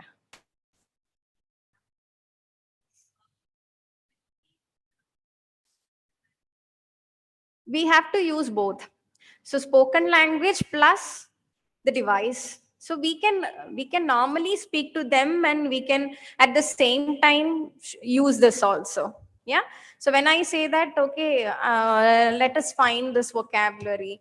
So I want to tell you that I like this. Okay, let me find this vocabulary. Where is it? So as you speak, you use the device. It is not that you will not speak, you only use the device. No, you give speech plus you show them in the device how to use it. Yeah. So model language. So whatever you model many different times, yeah, how to do that, you show them. Yeah. So our assumption is later in language intervention also we model, right? Our assumption is later the child is going to use this model to communicate. Similarly in AAC also you model. Okay. Uh, then so I'm just skipping this since time is not there. Then prompting. Okay, so there are different levels of prompting. Okay, you might use visual prompt, verbal prompt, gestural prompt, then modeling, then physical prompt. Okay, partial or full physical prompt. Okay, so this is the visual. This end is the least invasive, and towards the physical prompt, it is most invasive. So I know in PECs, when we start with PECs, initially we give some kind of physical prompts initially, but we need to fade it as we go further. Yeah, but preferably try not to give physical prompts. Yeah. So when we start giving the physical prompts, what happens is like they will become more dependent on it. Only if mother hold the hand, they will do the thing, or they lack confidence. Okay, only if amma touches, they will have that confidence to do it. Okay, so physical prompt, முடிஞ்ச அளவுக்கு you don't give physical prompt, you give other verbal or visual, other prompts you give, and more of modeling. Yeah, especially with ours we insist that don't give physical prompts. Okay, we don't want them to do when we give, when we ask to like when we make them do it, we want spontaneous communication. Yeah. So there is a prompt hierarchy. Maybe you can have a look into this later. Okay, so there are different levels. So when you use prompt, what kind of a prompt should be given? Okay. Uh, then you can also use self-talk, parallel talk, and other language stimulation techniques that we use in our therapy interventions, like recasting, many different stimulation techniques. You can use all that. Yeah. Okay. So just to conclude, so individuals with communication needs require more than one device. Okay, as I said earlier, it is not that you only give one device. You can give another device. For example, a high-tech device is given, but the school is not allowing the child to bring that high-tech device to the school. Okay, so the same you can create as a communication board. Whatever the symbols the child is using, you create a low-tech device and give it so that they can use it at school. Okay. Then some, if something happens to the system crashed, the child is denied of any devices to communicate. So at that time, if you can give a low tech device, maybe if a spare device, they can still communicate. Then AC system must be highly individualized and appropriate to individual needs. So customization is very important. So based on each child, you need to customize the device. The vocabularies differ, or the needs differ. So it should be based on the individual needs. Then those considerations, you have to think about those considerations and select the device. And AC must support full participation in all aspects of language, and it support a wide variety of interactions. Respect and reflect whatever communication modality the individual is using or preferring. Respect and reflect on that. Yeah. And AC is not a magic cure. It will take time. Implementation takes a lot of time. One size never fits all. Yeah, it has, customization has to be done. And AC is not a one-way street. Yeah, this is not the last step in speech language therapy. It should be the primary focus, or the same importance should be given from the assessment, and from the assessment itself. Okay. So this, you can have a look at this later. Maybe I'll send the PPT with Amulya ma'am. So why we communicate? We communicate for different needs, right? Different functions, communicative functions. So AAC users also should do that. Yeah. So what are the different communicative functions? The AAC user should also be able to use AAC for all those different communicative functions. Yeah. So I think you all have downloaded the Avas app, the trial version. Can we have a quick demo with it?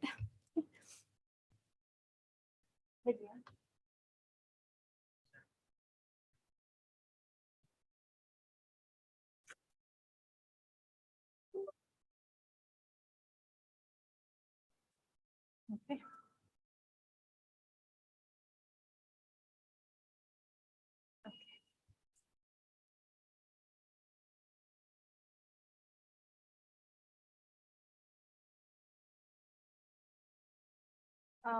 Yeah.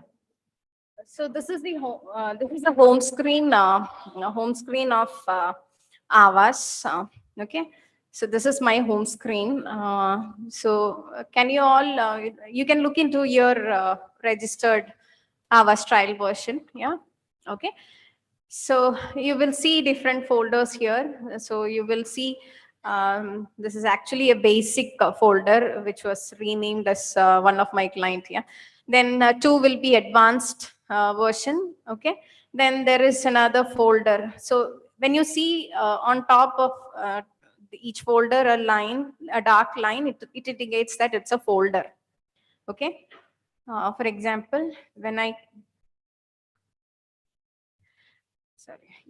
when I click onto the basic, it shows different words, pictures. Okay. So this is a word or a picture. Okay. So go back. Yeah. Again, so this is a folder which contains many different symbols inside it. Okay. Single. So there is, if you click to the other languages, you can see it is available in different Indian languages. It is available in Hindi, Kannada, Malayalam, Marathi, Tamil, and Telugu. Yeah. So for example, if you click on Tamil, so there is.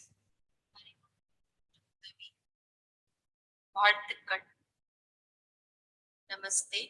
Yeah, when I click on the icon, the speech is coming. Okay. So, yeah.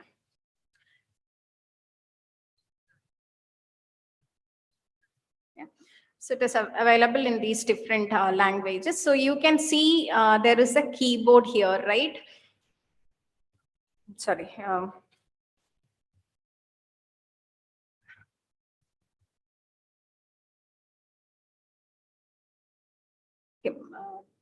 I cannot access this.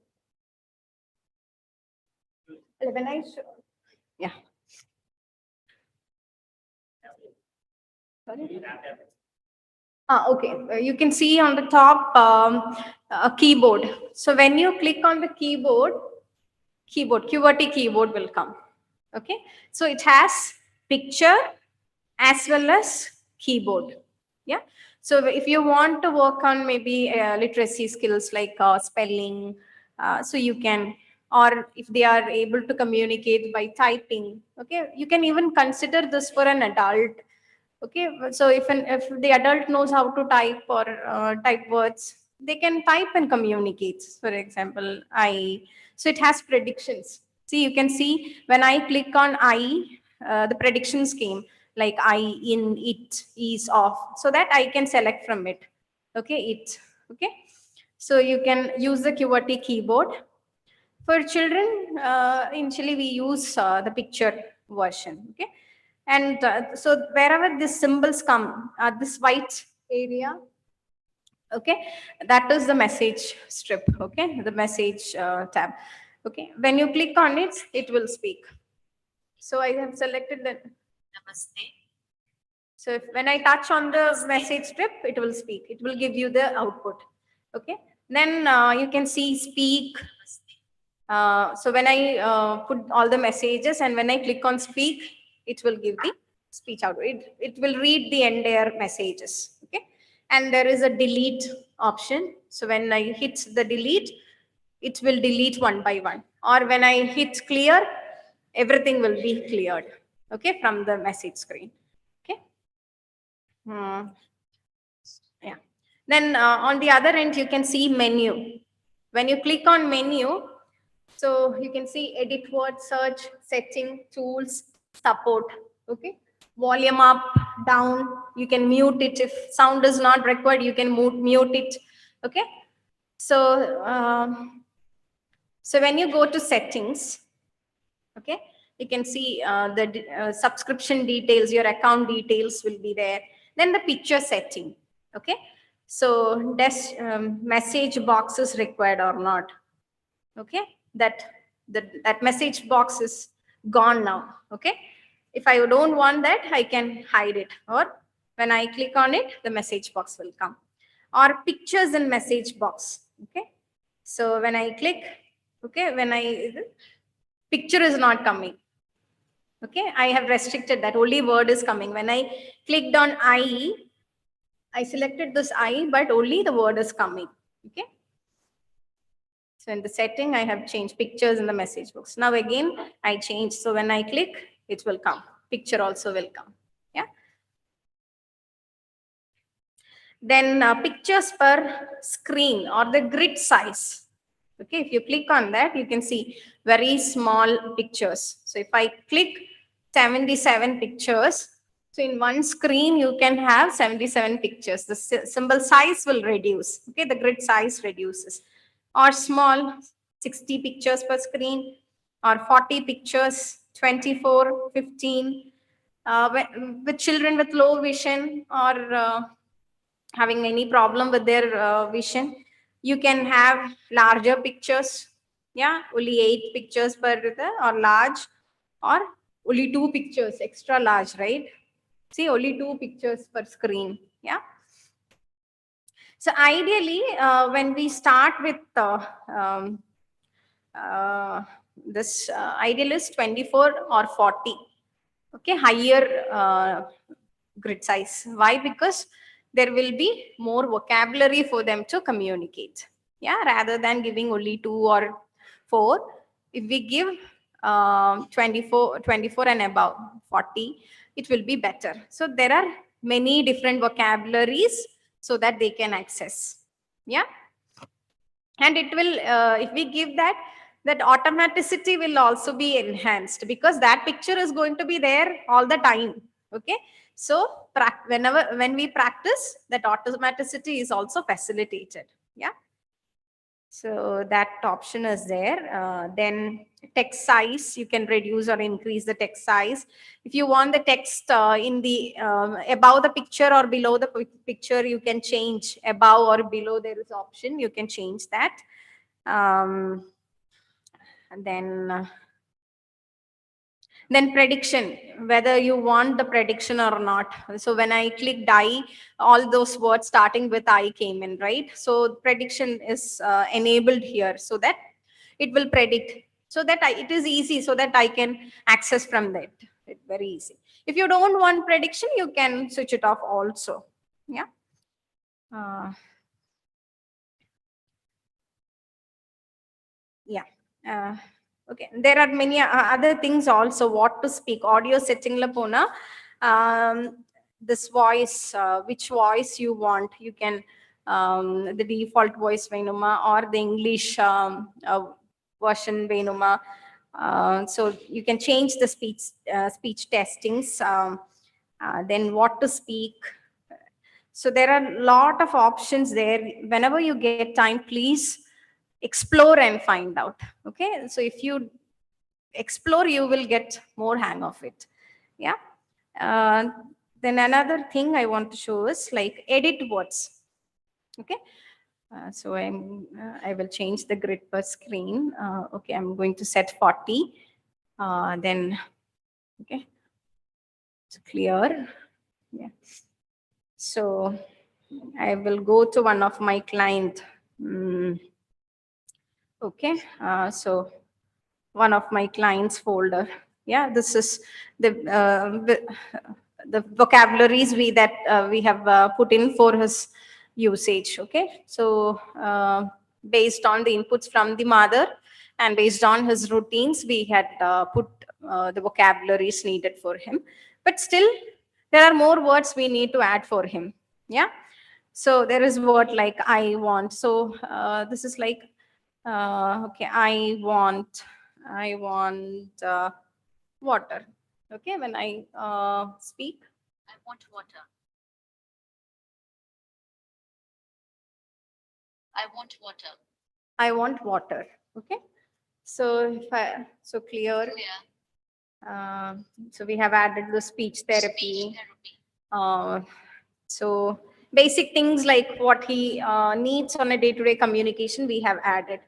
But we need to add more vocabulary. So can some of you tell me some words which can be added to a 10-year-old boys folder? So see the vocabulary. What else can be added? Delete. Idhil illatha edachum oru word sollunga. I'll show you how to add the words in the folder.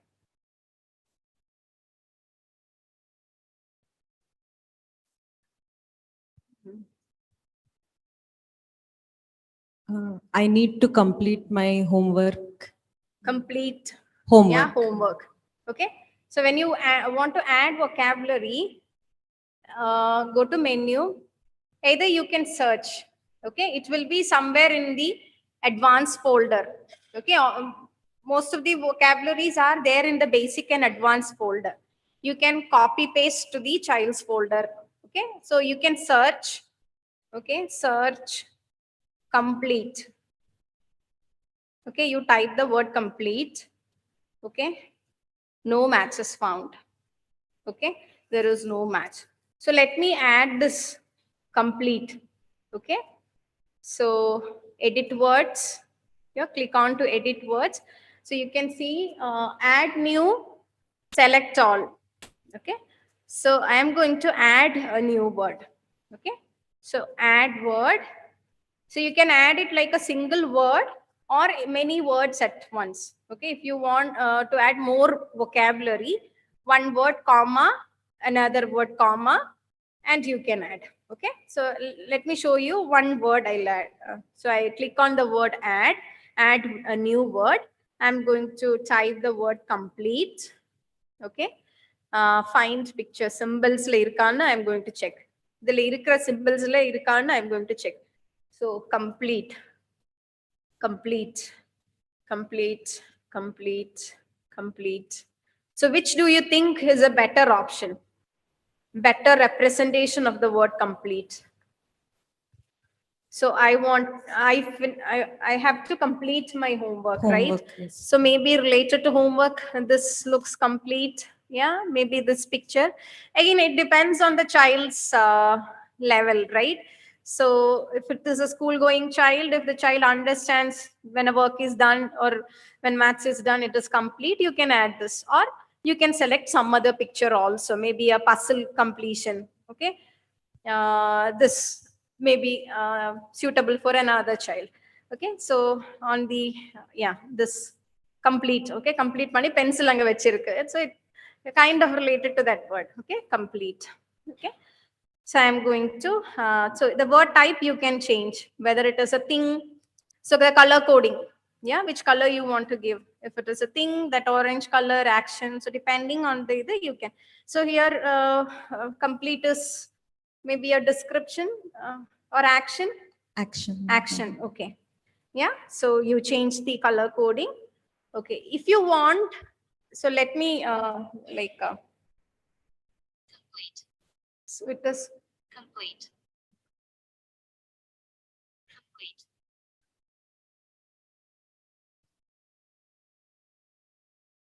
so I want to change. I want to change the how it speaks. Okay, I want to record. It's so like English accented. So I want to change. Maybe the mother wants to change it into her voice. So there is an option. You can see that red button there, right? You click on the red and you record it. Complete. Click back.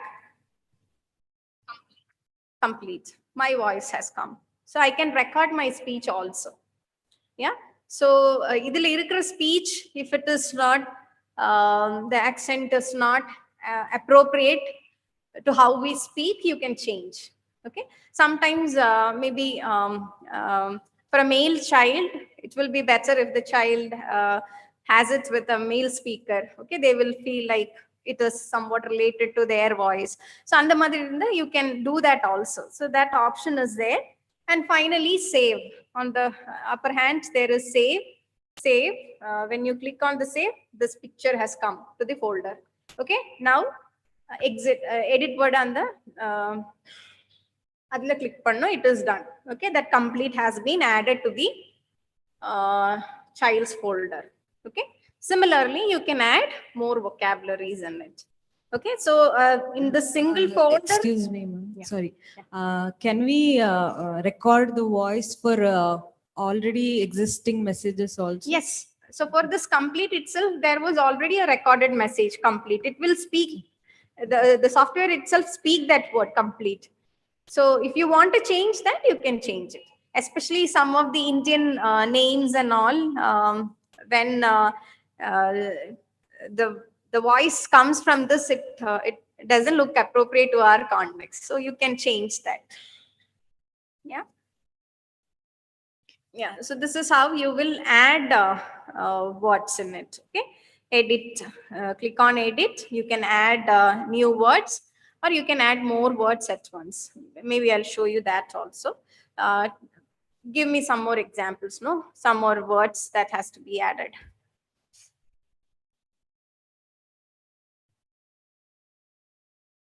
Maybe up. Okay, down, comma, then yeah. Play, ma'am. Play, I think it is already there. Play, I think it is already there in the folder. Sorry, sir? Food items. Yeah, yes, sir. Idli. Okay, so I have added 3. You can add more also and save. Okay, so it automatically adds up, down, idli. Yeah, it is already, it has been added. So click on that cross button. It is done. Okay, those words have been added all at once. Okay, when you add more words all at once, you can add, or else individually you need to add. Yeah. So then there is another option like go back. So if you click, it will go to the previous folder.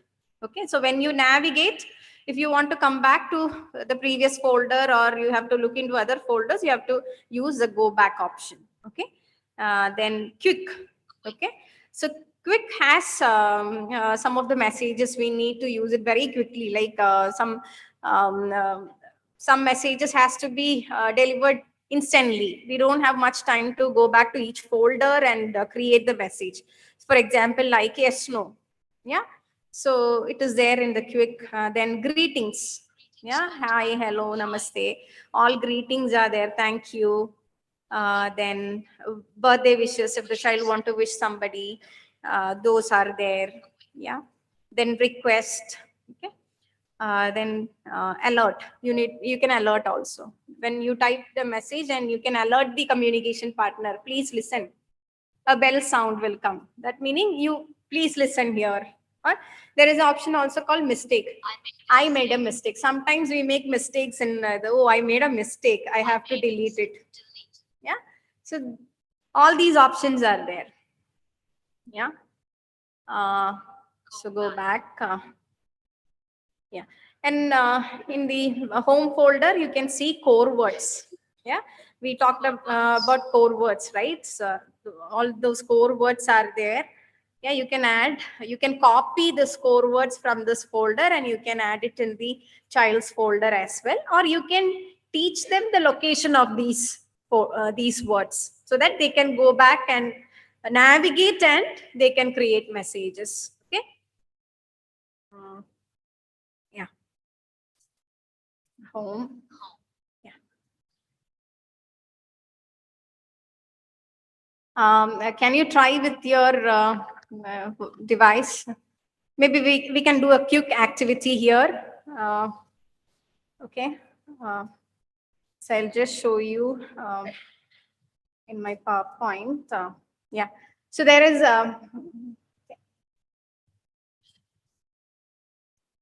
Tirupati and the presentation.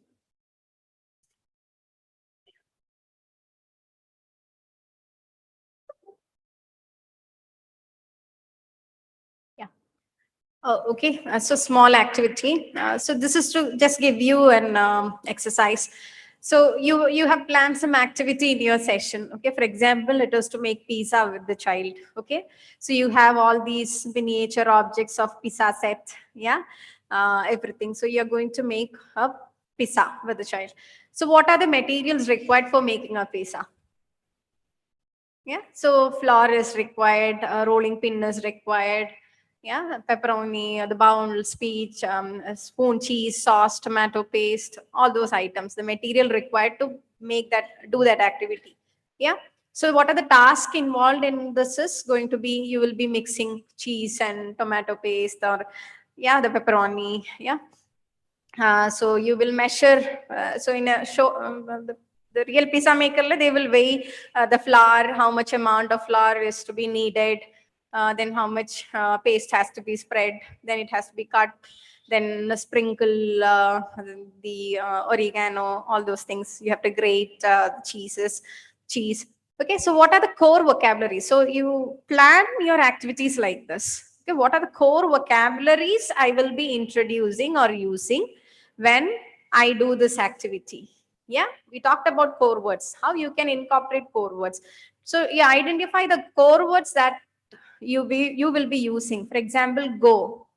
Okay, more, add more pepperoni, add more cheese. Yeah, or put it in the oven, in, on, I want one slice. Okay, it first. So these are some of the core words you can use while doing that particular activity. Yeah.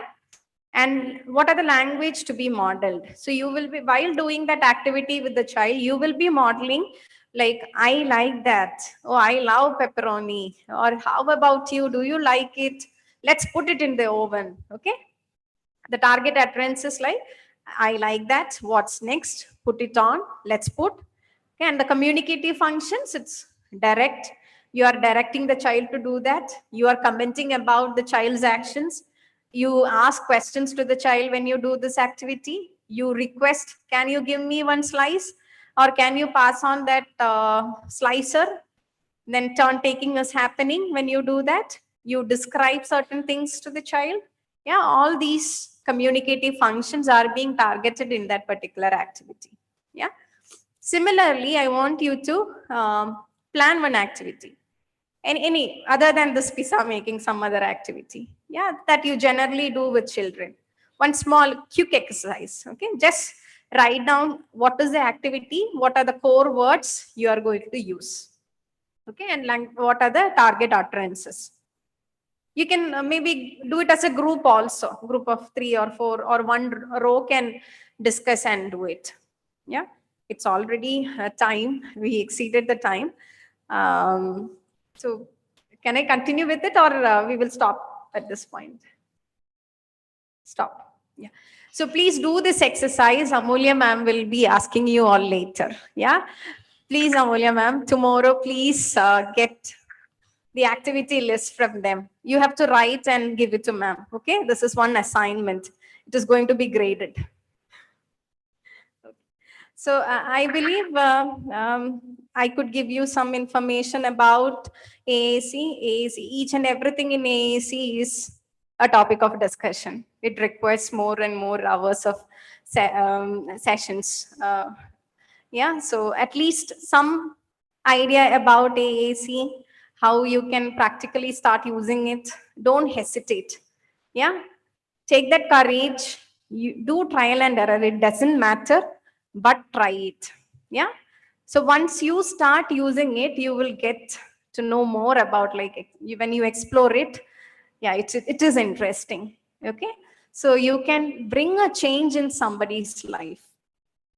Yeah, and I'm sure from tomorrow onwards you're going to use AAC. I don't know, but at least you always keep this in mind. Okay, each and everything in our field is changing, is upgrading. Okay, there are lots of transitions happening in our field. Okay, there are lots of transitions. No longer people believe in the traditional approaches or the behavioral approaches. There is lots of transition happening, and we need to be in par with the updates. Okay, our field is also competitive in nature, and we are in a very noble profession. We deliver service to our individuals. So if we are not upgraded or updated about the things that is happening right now, we fail somewhere in providing a quality service to our clients. Okay, so always keep that in mind. Whenever there is an opportunity to learn, please learn. Yeah, don't hesitate. This Avas is offering all training programs for both professionals, even for students, and for special educators, parents, and all stakeholders. So when such opportunities come, please grab it. And there is AAT assistive technology courses available in India. Okay, so when there is a chance of get to know more about it, please do it. There are lots of webinars, free recorded webinars available online. So visit Avas itself. Avas website, they have uploaded plenty of videos. How to do modeling with a child, how to do language stimulation with the child, how to make them request, how to expand their language skills. All videos are even available in Avas website. Okay, plenty of materials available, resources available. Make use of it. Yeah. Yeah, you shouldn't hesitate or restrict yourself from exploring AAC. Yeah, think AAC as something part of speech and language therapy, and start from the assessment itself. Always keep AAC in your mind and explore. Okay. Yeah. And any questions, if one or two, maybe quickly we can take. Or else you can write the questions and give it to Amulya ma'am. Maybe I can communicate with you through email. Yeah.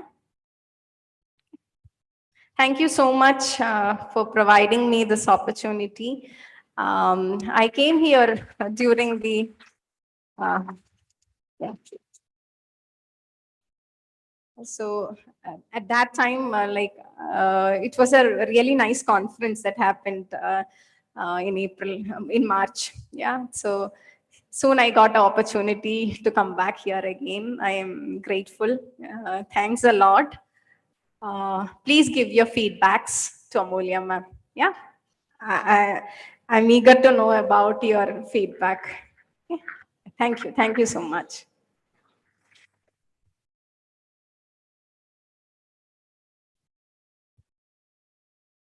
Thank you, ma'am, for your informating lecture. Now I request Dr. Amelia to felicitate Miss Arya, ma'am.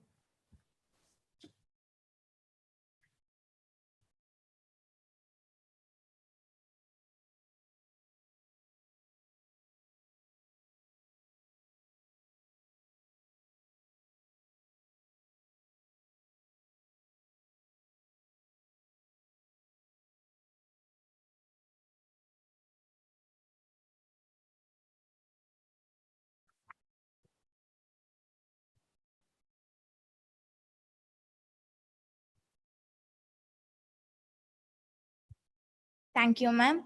Now I request ND Rajan sir to deliver the memento.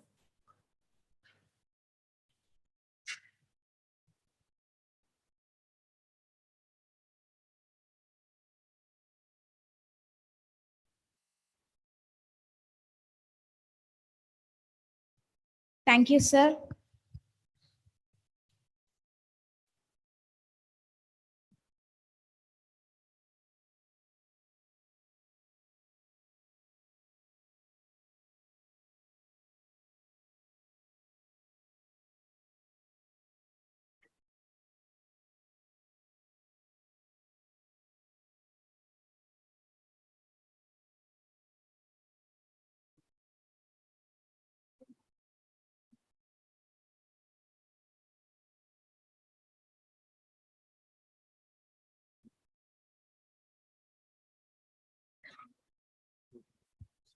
Now we break for lunch and we'll assemble here at 2 o'clock. Okay, for the next online lecture. Thank you.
Hello.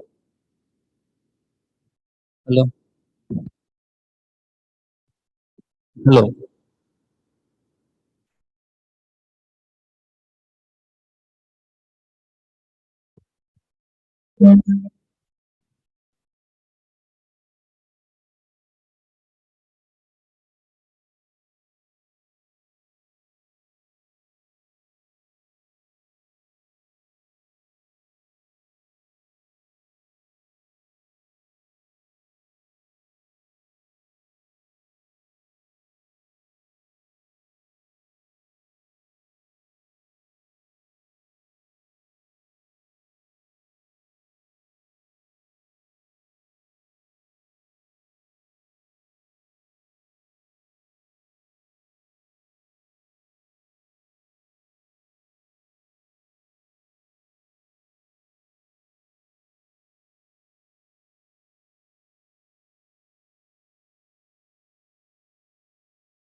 okay.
I welcome back everyone for the afternoon session. Now we are going to have online nurture by Mr. Venkatraman Pushti on the topic AAC implementation in Indian context. Sir completed his master's in audiology and speech language pathology in 2009. He has a certificate of clinical competence in speech language pathology. He is a PhD scholar and submitted his thesis in 2022. He has around 14 years of experience and has worked at different government setups like Government ENT Hospital in Hyderabad, Chennai Hospital of Southeastern Railways in Kolkata. Sir has pursued his research and teaching along with full-time clinical practice. Currently, Sir works at AIMS Bhubaneswar and has served as resource person and speaker at 26 national conferences and workshops. We are pleased to have you with us, sir. We now invite you to begin your talk.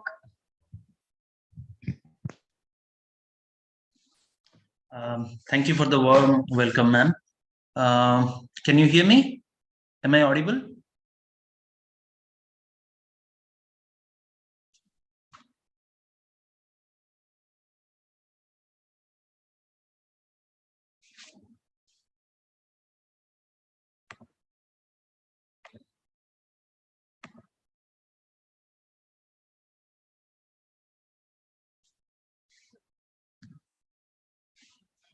Okay, so today we are, I think you guys can hear and see my screen, right?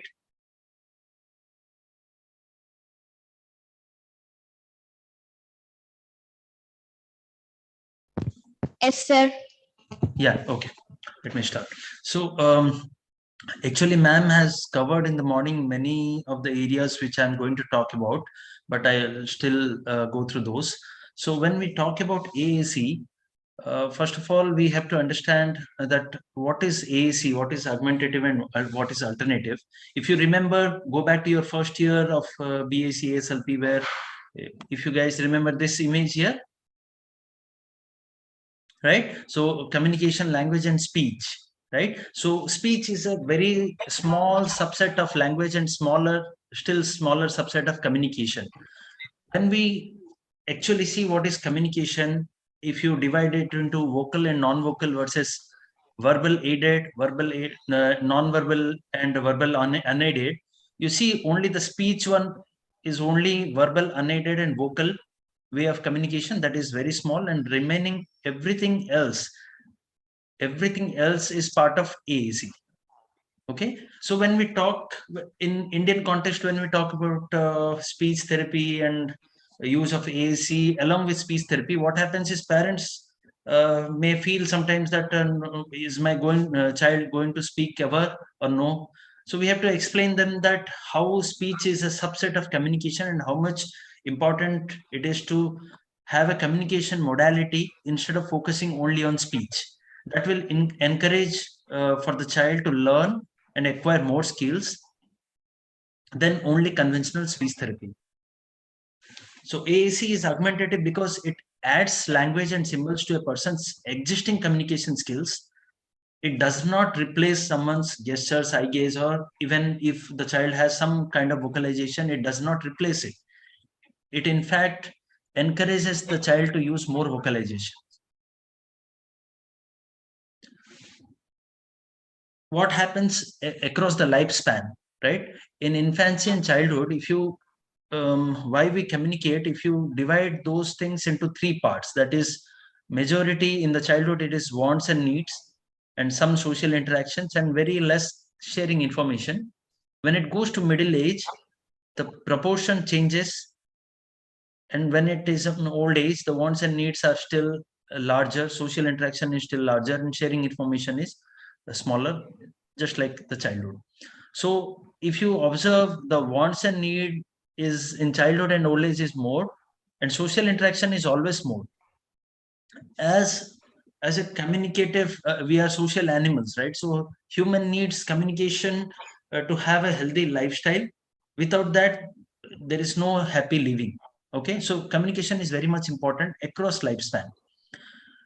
When we talk about AAC, let's understand this. We have to explain to the parents or the family members, whoever, even if in cases of adults, that when we talk about AAC, it's like teaching someone how to cook.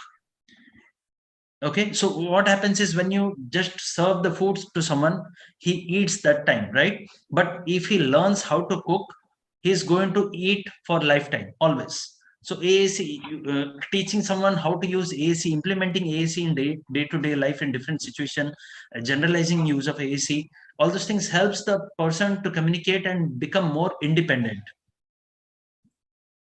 When we talk about, as I was saying, right, gestures, and you see the first table, gestures, sign languages, and vocalization, on all those things along with AAC.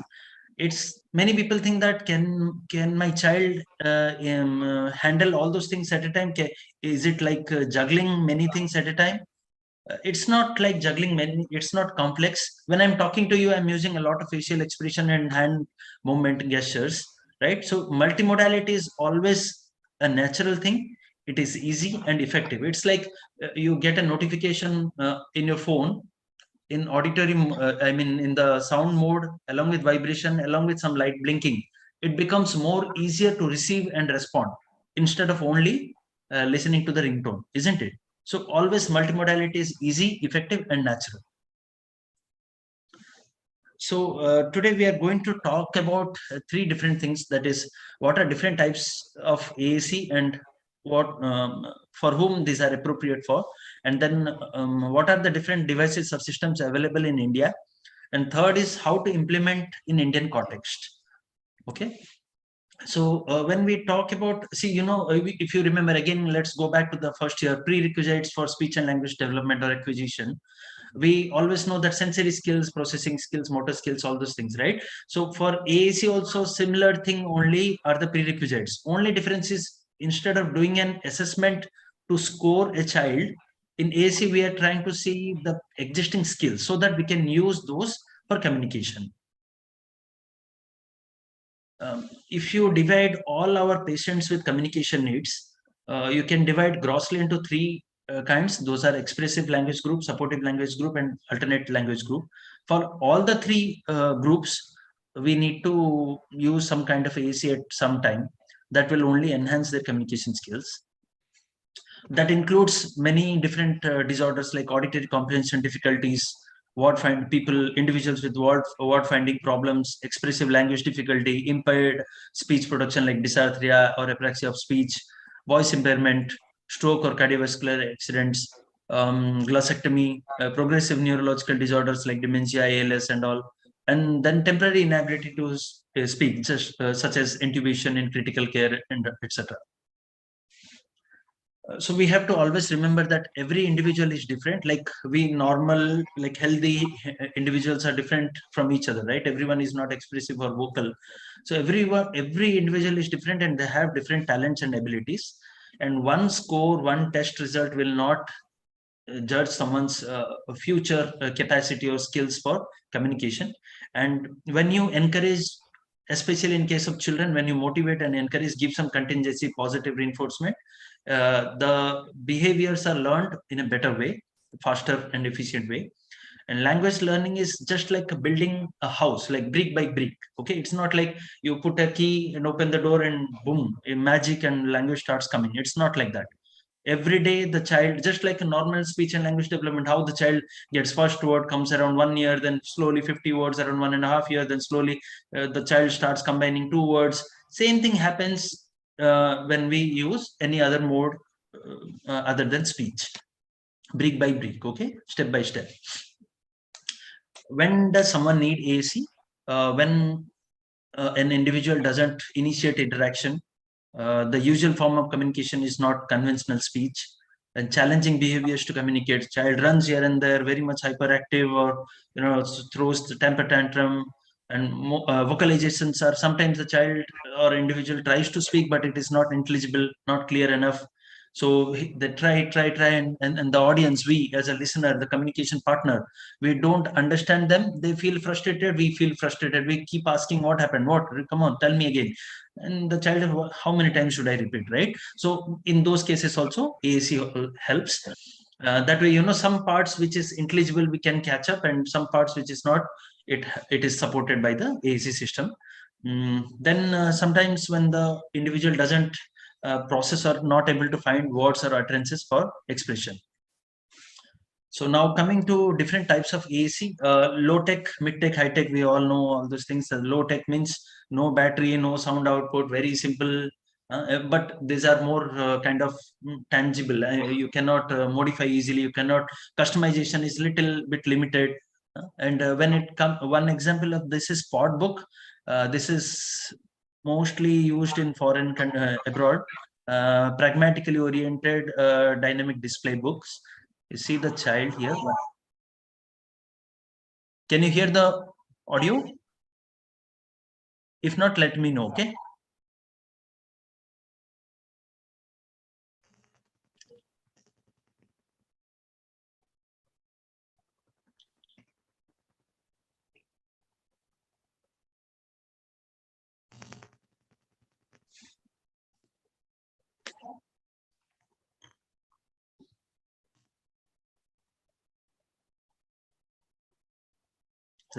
The child confirms.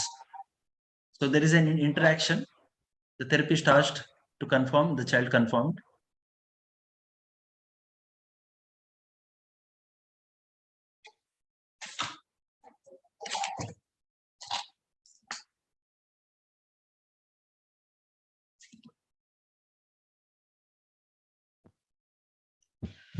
Excuse me, sir. We couldn't hear the audio, sir. You can't hear the audio? Yes, sir. Okay.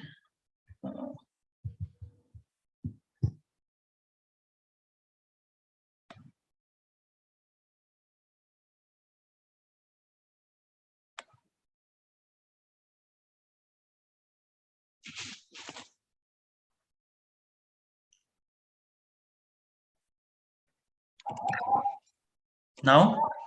What about now? No, sir. No?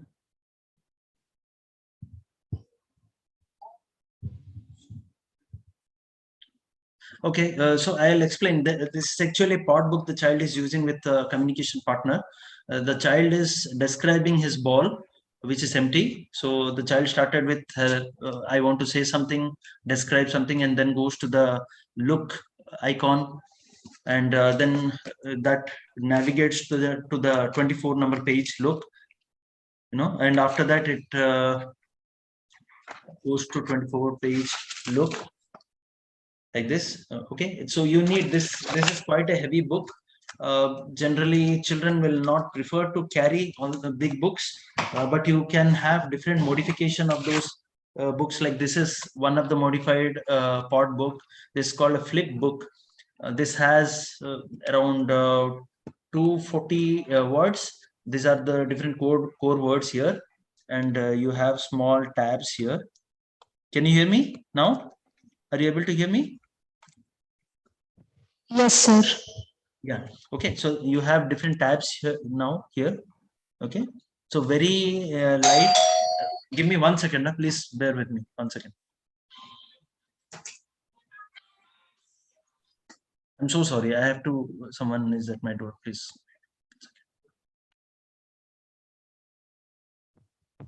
Yes, sir.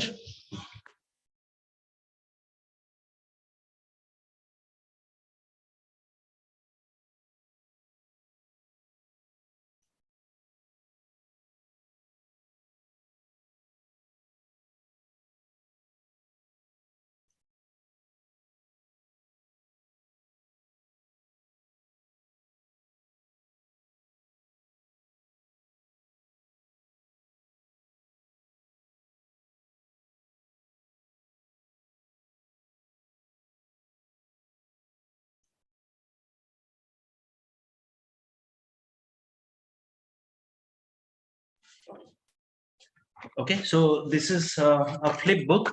Very easy to make. This is around. Can you guys see the icons? Yes, sir. Yeah. Very easy to make. You can custom make in Indian languages as well. I'll tell what is the difference between English and Indian languages. I'll explain that later, but it is still easy to make. So it is around 50 grams. You just have to add one tag, one band, a thread or something that can be carried, help to put it on your shoulder like a sling bag or something like that. You have other modification of the same pod book like yes, no book. This have all questions as yes and no. That same thing goes till body parts. If the child wants to say there is a pain, you can ask, is your stomach, do you have a discomfort at your stomach, in your stomach? Do you have a problem with your ear? The child can say yes or no. So if you notice, the background is dark and the icon is light. With a vibrant color. Sometimes, mostly vibrant colors, only light colors, bright colors. The reason I will explain later once we will go to next slide. Okay. So I'll skip the videos because you guys are not able to hear the audio.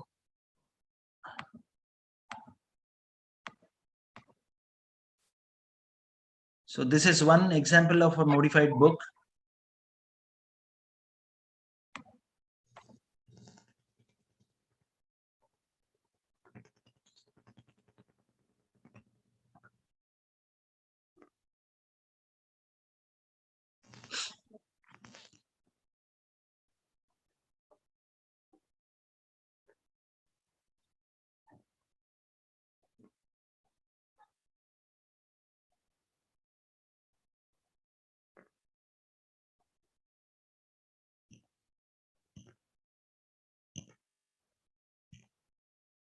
So this book has 4 tabs. Each page has information behind that. It is grouped into one page, one category.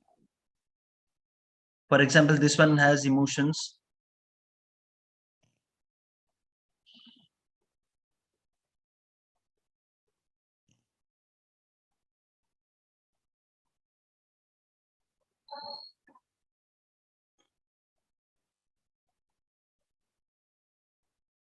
So the 4 portions of the book that have that is like first page is when you choose one page, it navigates to more options.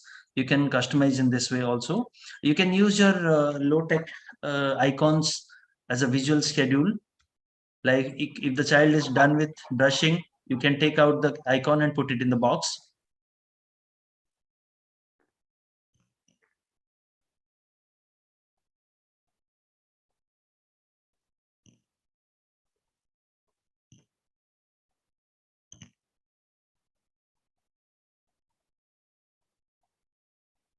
So you understand? See, basically, this is like a to-do list, right? This visual schedule is like a to-do list. Only thing is you are giving a visual information as well for the child. Also, it is a little reinforcing. Because why it is reinforcing? Because the child gets to take out and like it's an accomplishment that I could do it, and once I'm done with all the 6 icons, I can choose my activity. Okay. More videos. So I showed the flip book. Basically, you can download this flip books from Google, very easy. There is no cost, completely free, and you can print them and laminate them. Or alternately, you can print them on a plastic coated sheets like mine. So you don't have to laminate. It is durable. It doesn't get wet. Then mid-tech devices. These devices have some voice output, some recording, some customization is possible. And again, it is not high-tech. It is navigation is not possible in this. Same in the low-tech system, how you had the pod book, no, you can use it as a eye gaze system, just like I use at my hospital as a communication board. Very easy. I hold it like this, and you can see the 4 icons. Very simple: toilet, food and water, some discomfort, and help, and yes and no. Only 6 icons. And once they pick discomfort, and it is written in Hindi and Odia as well. So once they pick this icon, I can confirm. Do you mean you have some discomfort? They can either see it yes or no. I'll show you a video of that. And when we turn this side, you have what different kinds of discomfort. They can have dizziness or burning sensation or anything like that, and a rate, how much discomfort they have.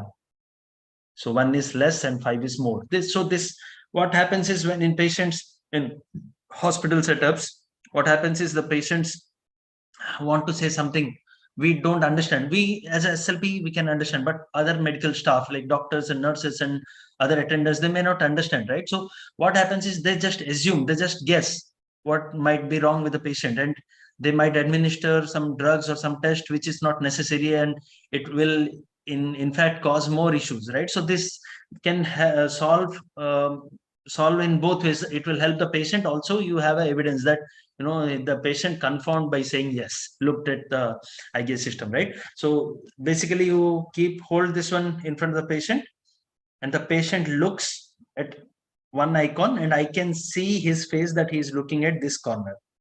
Understood? So this is the window where I look at the patient's face. So I know that the patient is looking at this corner or this corner or this corner or this corner. Understood? Eye gaze system. Okay. So once the patient is well advanced of using this eye gaze system, you can start increasing the icons like I did here. Now it is 6 at 6 different corners, and then when you go to the next page, same icons, but see now the number of icons are increased. So yes and no becomes common, and same eye gaze system. So this one what I showed you is a low tech or mid tech. Low tech, right? No batteries, no sound output, low tech. The same thing, there are mid tech devices for eye gaze. Here you can see this one.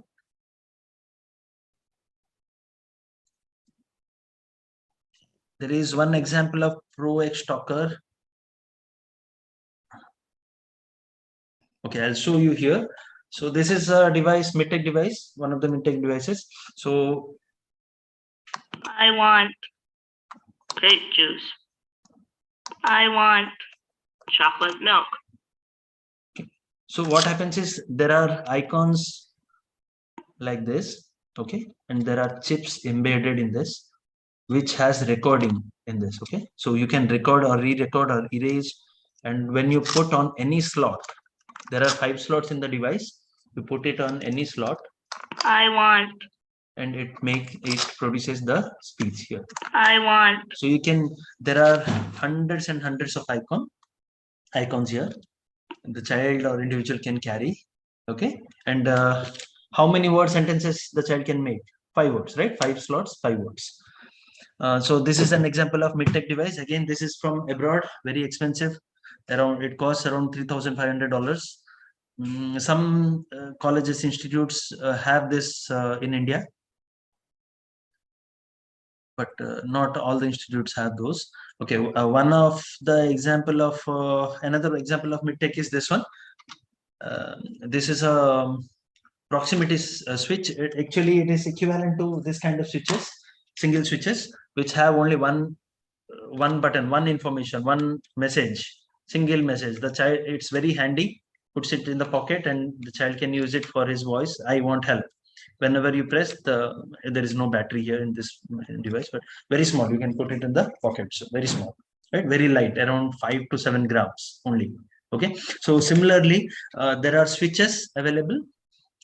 This one switch is a proximity switch. Some children, they don't want to touch, they don't feel like touching, or they may not even be able to go near the switch and touch always, right? So this is a proximity switch.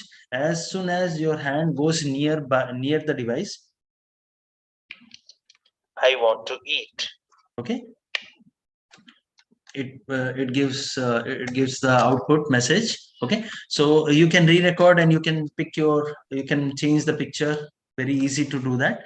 Again, it's a mid-tech device, very limited voice output, still battery operated, no navigation. There are example videos of individuals using this Pro X Talker and Big Mac switch. One of the switches is Big Mac switch. See, in this case, though you are not able to hear the audio, look at the child's face. Okay, you see that you will observe a beautiful thing here.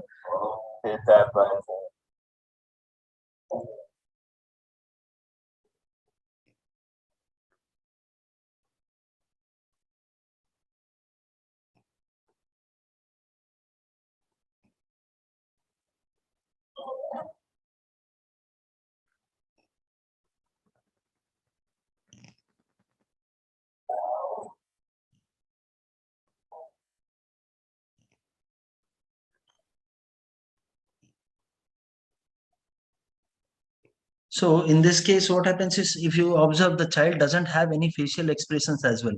Okay, maybe the parents would understand very subtle, very smooth, soft facial expressions might be there, but the father presented a instruction antecedent. You can say that if you press the button, the mom is going to kiss you. Okay, so the behavior was, the child likes getting kisses from the mom.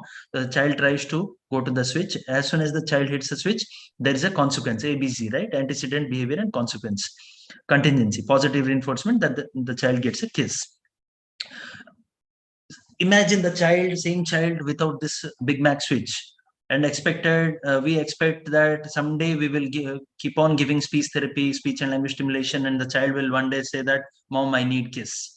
Is it possible at all? No, right? So at least the child is getting her what she needs, getting pampered, getting love from the affection from the loved ones, by using communication, alternate communication. Okay, this is another example of a Big Mac. Excuse me, sir. Yeah. Sorry to interrupt, sir. Can you please present the slides in PPT slides in slideshow, sir? Okay, yeah. Thank you, sir. Okay.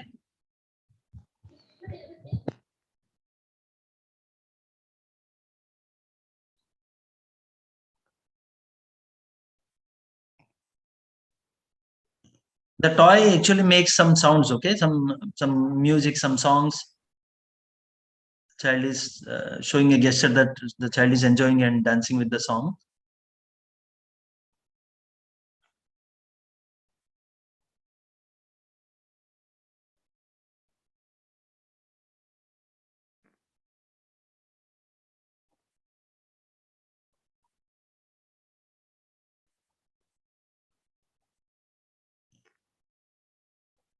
So the song stopped. Okay, the therapist asked what happened. So gave an option that, do you want more?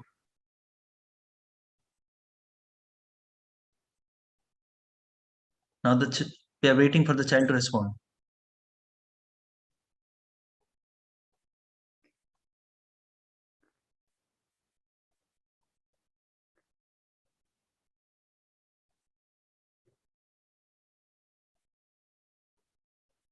Okay, remember ma'am was talking about modeling in the morning, right? So this is what the therapist told is, the device also can be activated by pressing at the top of the toy. The child did not understand the instructions, so the therapist did a modeling. So next time the child will try to do that. This is an example of my own patient. She had head injury and paralysis for life. Okay, and the only body movement she could do is her upper limb, right hand limb, and only in the extension and flexion. That's it. So we use two switches, two voice outputs, two messages, one recorded with yes, one recorded with no. So each time the child wants to say yes and no, we can ask question: do you want food? The child can say no.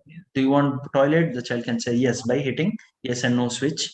It is tiring, it is exhausting to get to know what the child really needs. You may have to go 6 to 7 questions, right? But at least you know what the child needs. At the end of 6 questions, you know the child needs to change the diaper, something like that. Instead of imagine the child not able to speak and we don't know what is happening and the child is wet total day, right? Then high-tech devices, these are designated communication devices, mostly loaded with softwares in like loaded softwares. Sometimes you have tablets or iPads where you can install those softwares. Like I have so many communication, so many apps for communication, like here Jello and um, Core Voice and all those things. You can install multiple apps also on your um, tablet or iPad, or you can have designated systems which will have only one software or application. This is one example of TouchChat HD. This is similar to Avaz, what you saw in the morning. Quite, you can use this one, you can customize, you can take pictures. Instead of icon, you can take your own pictures. Instead of, we don't eat burger or sandwiches here in India, so we eat idli, upma or something like that. You can take pictures of idli and upma or download from Google and put it in the device. Also, you can record your own voice, in the child's favorite, like in child's own voice, I mean, same gender voice. If the child is a boy, record in a male's voice. A child is girl, record in a female voice. You can do that as well. And you can take, instead of mom and dad in the family members group, instead of mom and dad gender pictures, you can take the real picture of the child's mom. There are so many softwares available in the market. These are Android and iPad ones. Okay, so what you can pick is what is your focus. Suppose you want full communication system, and then hybrid app structure, then you can have this options here. Okay, here. If you want text-based AAC, then you have options here. You can try out those. The link is given here. You can copy it down and try out some softwares. If you have phone also, I think that is fine. Obviously, it's a small screen. The icons will be very small and not so much accessible. But for you, it is okay. To try it out, it's okay. Now, what we are talking about icons, when we talk about icons, I was telling about visual stimulation, reinforcement. It is really enjoyable. Why it is so? See, listen, one thing. What happens is, when we talk about icons, it is, see, can you tell which one is go? It is little tricky. See, which one is go out of all these icons? 5 into 7, 35, 5 into 8, 40 icons. Which one is go? Obviously, the green arrow, right? Which one is look? The person with a eye and a line here, right? Dotted line here. What happens is, again, let's go back to first year. Our languages are, the main feature of our language is arbitrariness. There is no reason why we call something as the same thing, like water. Why we call water as water? We could have called something else. We could have called box for water, right? Why we call water? There is no reason. It's completely arbitrary. Now, what happens is, when you go, that's why you have different words for different objects in different languages. Water is not common in all languages, but the icons, the visual icons or gestures, these are common to every individual, every country, everywhere. When you show like this in any country, it means something related to drinking. When you show something like this, it is related to sleeping, right? So visual icons are also like that. It is very easy. The arbitrariness is gone. The only thing is, we have to focus on iconicity, like it is how much easy it is to understand, versus some icons will be little tough. That needs little training, little habit. Once, twice you pair the concept, like this one here, in and out.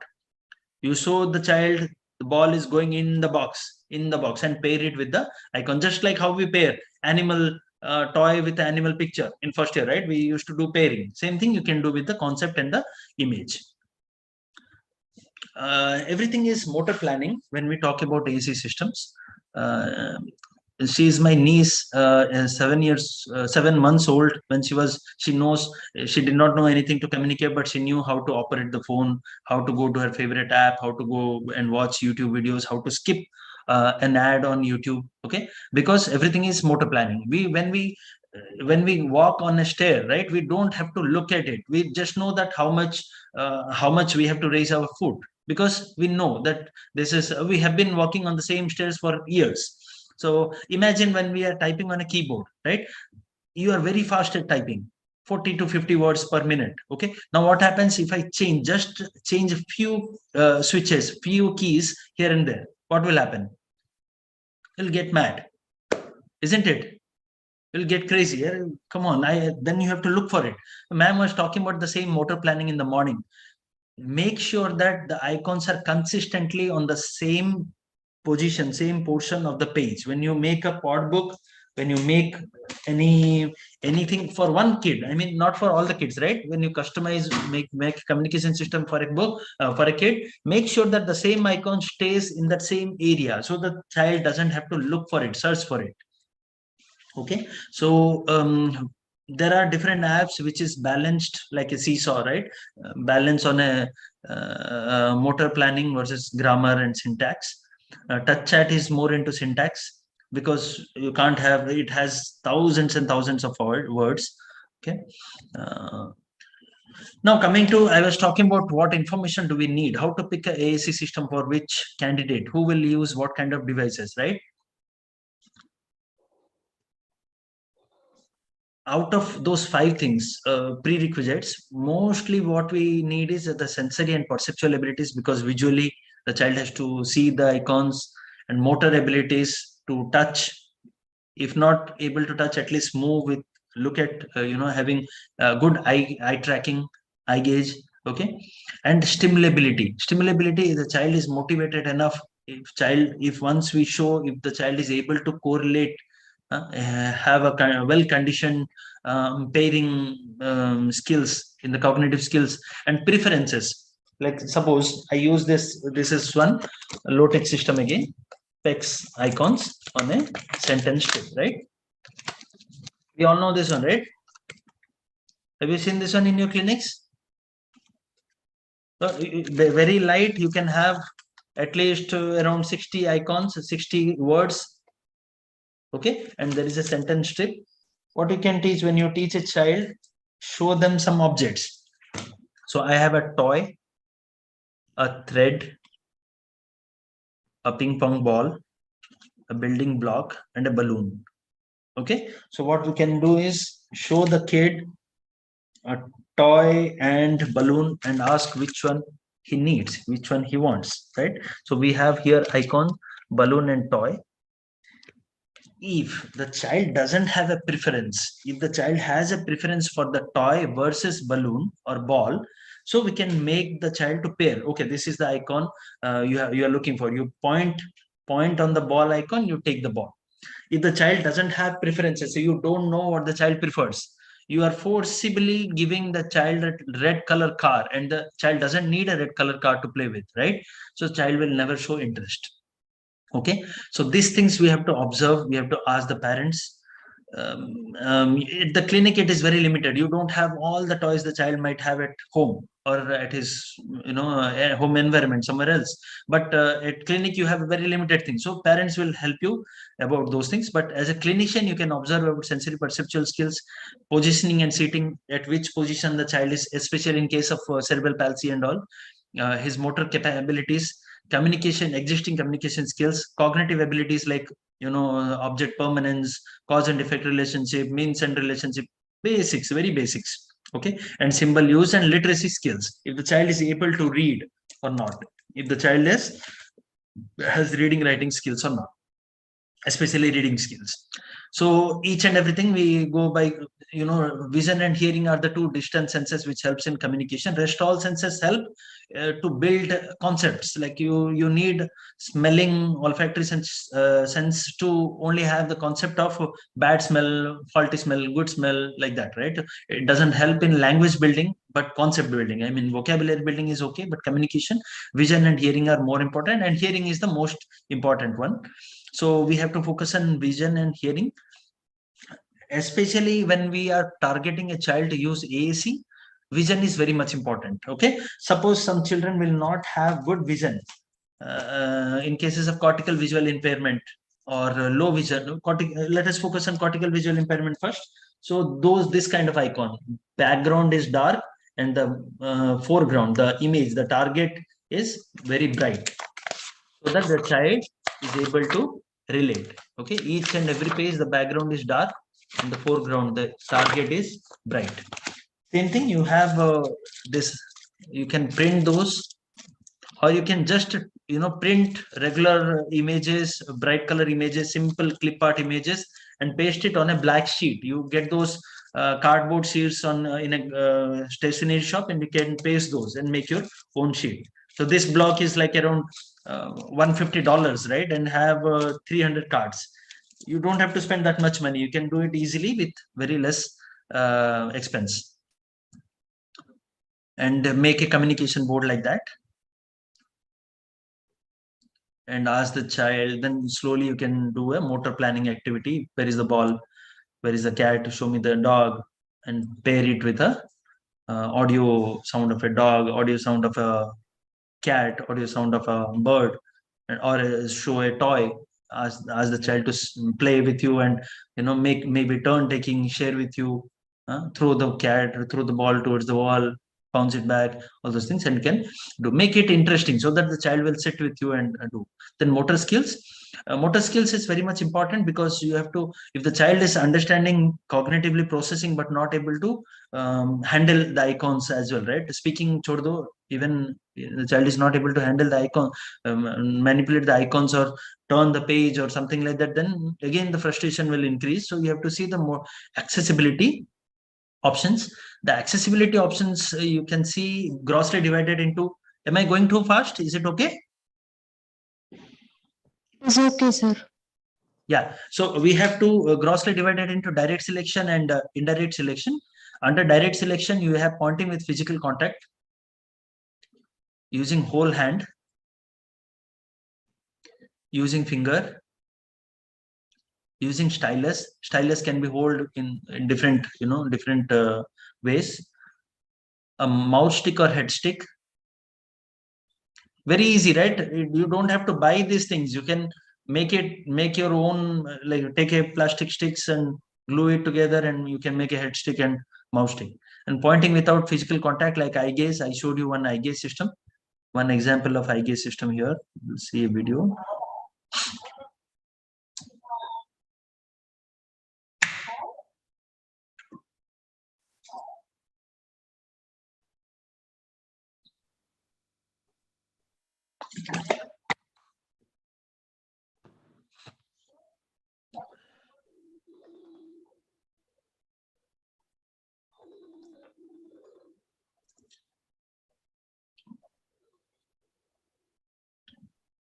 So this is in this first session, the therapist is actually pairing the granular bar image with the real granular bar, one chocolate kind of thing, candy kind of thing, protein bars. In the second session, the child, as soon as the therapist shows the child the granular bar, the child starts looking at the image of the granular bar. And this is the window I was talking about. The therapist can see through where the child is looking. This board, this rectangular board, doesn't have to be transparent always. Making a transparent board, if it is affordable, you can do it. Otherwise, opaque is also fine. Then light pointer. These are also again very easy to get. It cost hardly 50-60 rupees. In station you can get it, right? One laser kind of light milta hai na? You get laser lights in the railway station. So it is mounted on his spectacles. The person is only moving the head to focus the light on the letters. Suppose the person was not a literate, I mean reading rating skills were not good, then you can use images instead of written words. Okay. Then head mouse. This is little high tech. This head mouse is again similar kind of thing, mounted on your head, on your forehead, on your ear, or something like that. It is synced with a sensor kept on your near your camera on your computer. Okay. And this is little high tech and again expensive.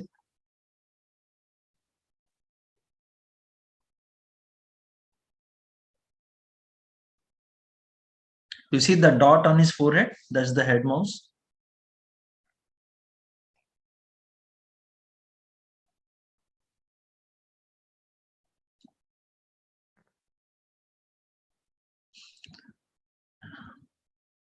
Then another one is symbol pickup and exchange, like PEX, picture exchange communication system. Then coming to the second part, indirect selection, that is scanning with a single or dual switches, auditory scanning.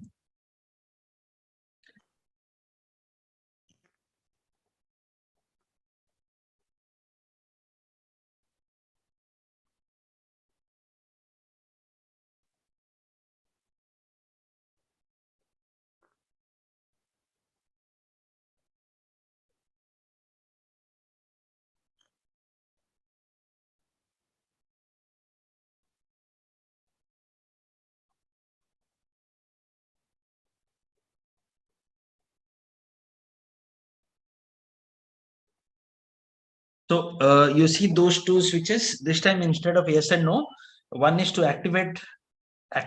He goes row by row. There are 4 rows, right? 1, 2, 3. Here there are 4 rows. 1 row, second row, third row, and fourth row.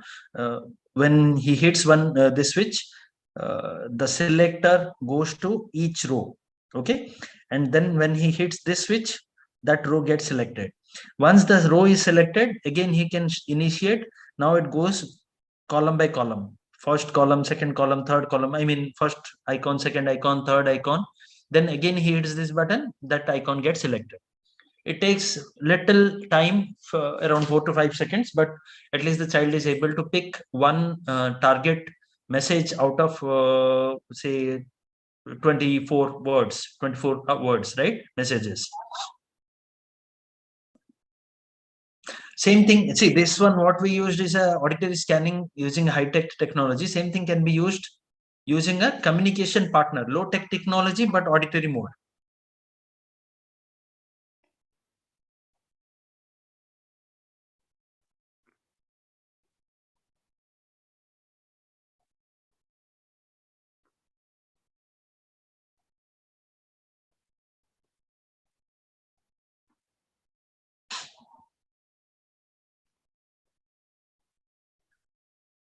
Therapist says you are not allowed to play with the iPad.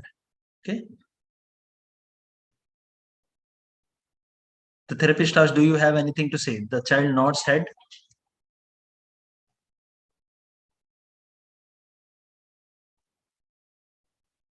So here, the therapist is reading out one icon row by row. Okay. And the child says no for the first row. And as soon as the therapist read the second icon of this row, the child says yes. So something out of these 3 icons, right? So auditory scanning can be also used using a partner assisted communication without a high-tech system. Okay. And now the second indirect selection, the other way is direct scanning using a joystick. Now, when we are talking about accessible switches, there can be different types of accessible switches like sensitive dual switch, wobble switch, ribbon switch, lip switch, and proximity switch. I showed you this one, and joystick switches, finger buttons. I'll skip the videos. And string switch, sip and puff, pneumatic switch. The person sucks or blows, the system gets activated. Here, this one, pneumatic switch, and EMG switch. Individuals who doesn't have any movements at all, only one few muscle groups gets activated, like twitches or contraction. Only the person is able to do like this. Suppose the person is able to only move the cheek. Okay, so you can put a EMG switch here, and the smallest muscle movement also will activate the device. It can be a speed generating device. It can be a grinder or a painting machine or a music machine or player or something like that. Okay, and blink to click. These clips are attached to your eyelids. If the individual blinks, then the signal speech generating device gets activated. Any questions so far? Please note down and ask me. Okay. There can be when we are talking about disabilities, right? So sometimes children might have multiple disabilities, one including the vision or low vision issues, right? So you have to have tactile switches as well. So these are examples of tactile switches. You see those 4 switches are different in texture. One has 5 dots, one have multiple dots, one have straight lines, one have circular lines.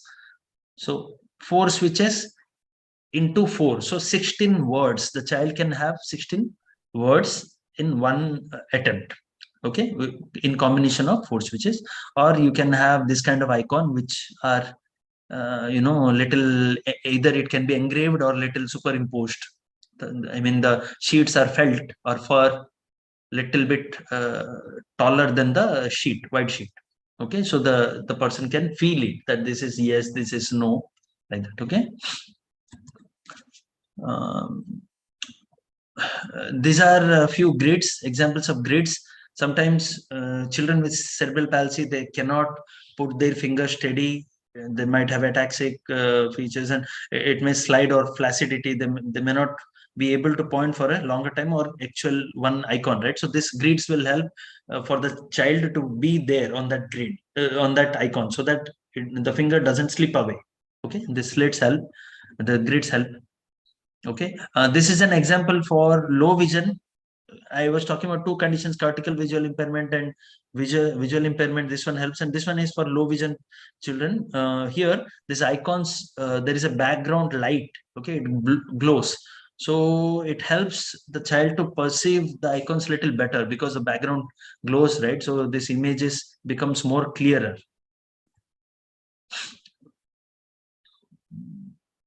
A few more examples of switches. I'll skip the video. Cognition. We were talking about sensory skills, motor skills, now cognitive skills. Cognition is important because interaction. The child has to understand the interaction. Communication goes by interaction, two-way process, right? So for that, we have different tests. One example is communication matrix. As per this, you can understand the child has abilities in what areas and limitation in what areas. Use those abilities to optimum level for communication. The language skills, you can use different tests for language, Indian or English language based. Now coming to symbol selection, you have different tests again for the child to understand how much the child is ready or stimulable to use of symbols or icons. So one example is test of aided communication symbol performance task. You don't have to have total test. It is very expensive again, but you don't have to buy. You have the concept. You remember in first year we used to show identification of icons. Ye kya hai, ye kya hai, what is this, and the child first reception, keep 2 pictures. Where is ball? The child points to ball. Where is pen? The child points to pen, right?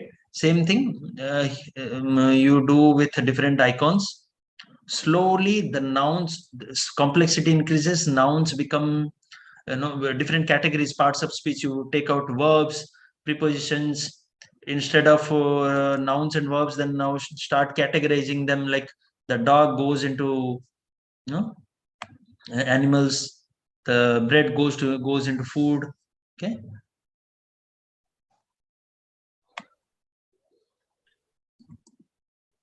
one example of task I'm keeping. Now, when we talk about different navigation system, I was talking about accessibility. This is one example. Suppose that child, you remember I showed only limited hand movement, only upper limb movement, right? Only extension of the upper limb.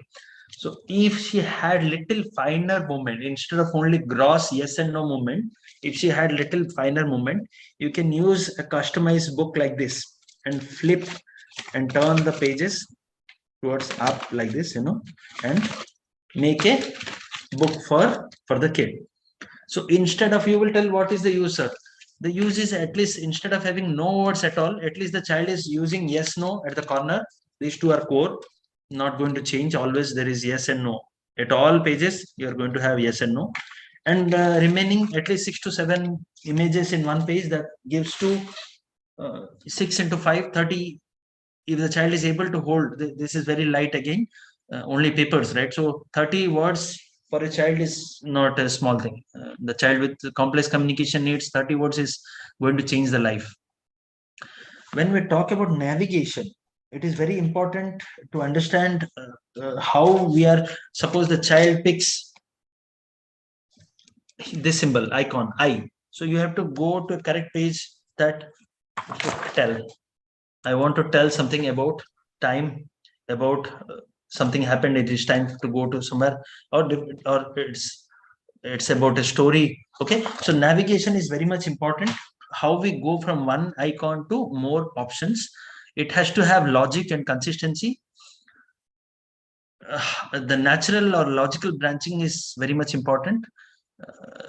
So one example is pop-up. When you go on a device and I pick I, this page pops up. Okay, only these icons which are related to I. Okay, so I am, I have, I will, I would, etc. And I like, I must, I have, all these things which are directly related to I. The same thing you can do on a pod book. You can print those pages and make a pod book, but only thing is disadvantage is it will become more heavier and you have to carry it. But it is going to help the child to understand it better, because the child now knows that all other icons are not relevant with this icon I. Okay. Pop up with new existing words. Semantic compaction versus iconic encoding. Like you have do. Do is a verb. When you add do with bed, what do you do on bed? It becomes sleep. Right? What do you do with a book? It becomes read. So what do you do with a drink? You drink, right?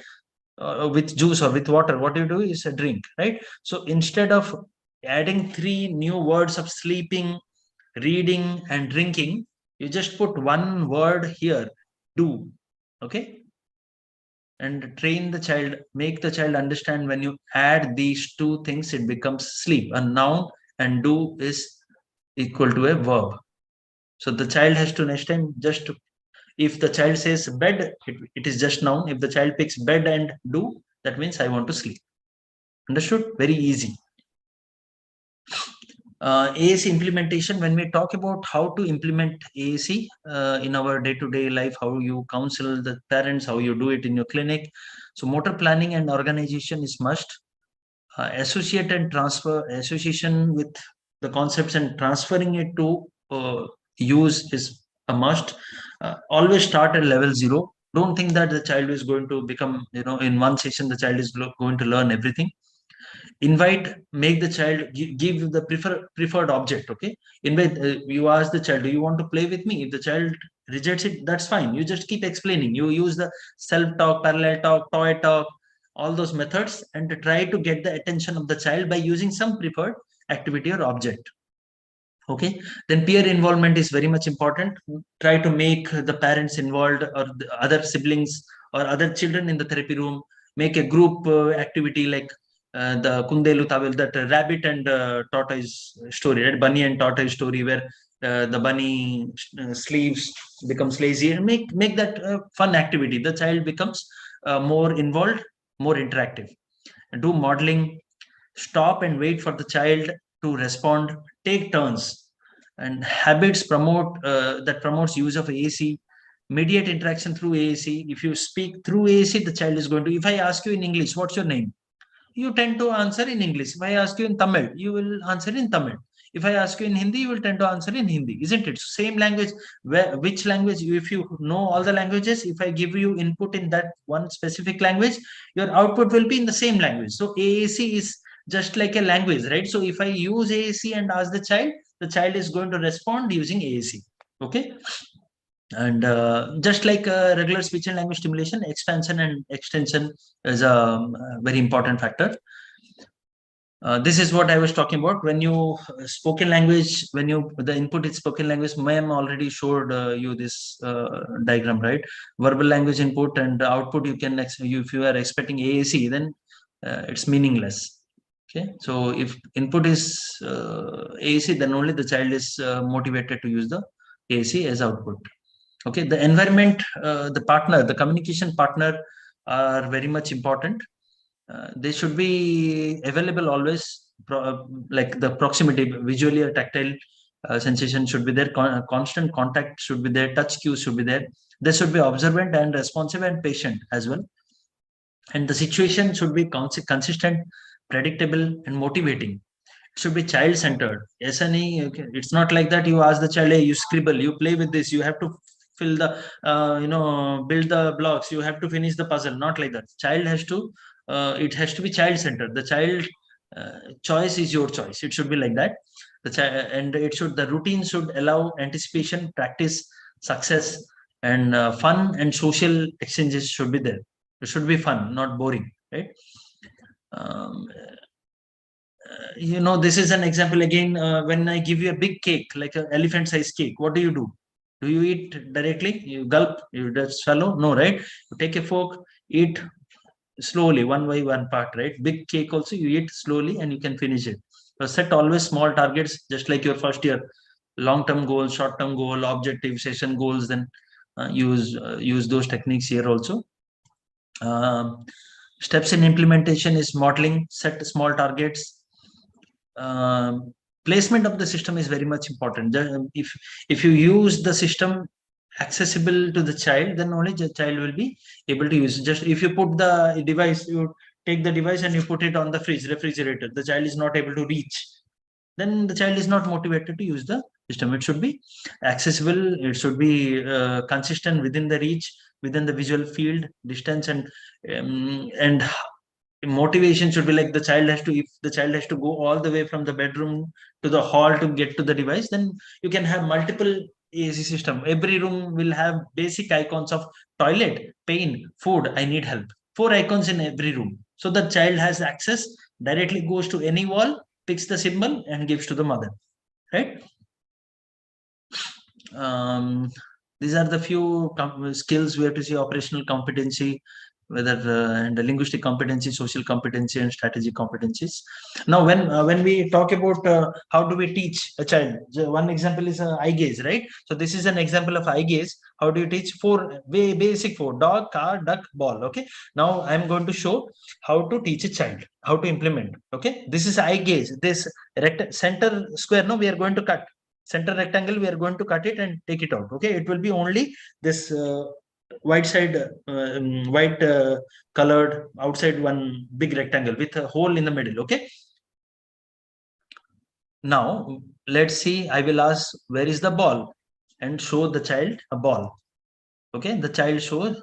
The child will not have any other option other than pointing to the ball, or at least look at the ball. So what I will do, I will do prompting, directly hand over hand prompting, and point to the ball and give the child to play with the ball. That is a antecedent. Antecedent was my question, where is the ball? Child looking at the ball is behavior.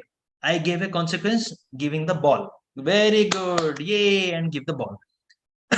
Next time, show the same position, change the position of the ball. Where is the ball? If the child this time tries to point or look, again reinforce by giving the ball. Slowly, when you do repeat this activity 3 to 4 times, the child is habituated with pointing at the ball. Okay. Now you put add another icon, a duck or a car or a dog. Okay. Try to, when you do that, try to take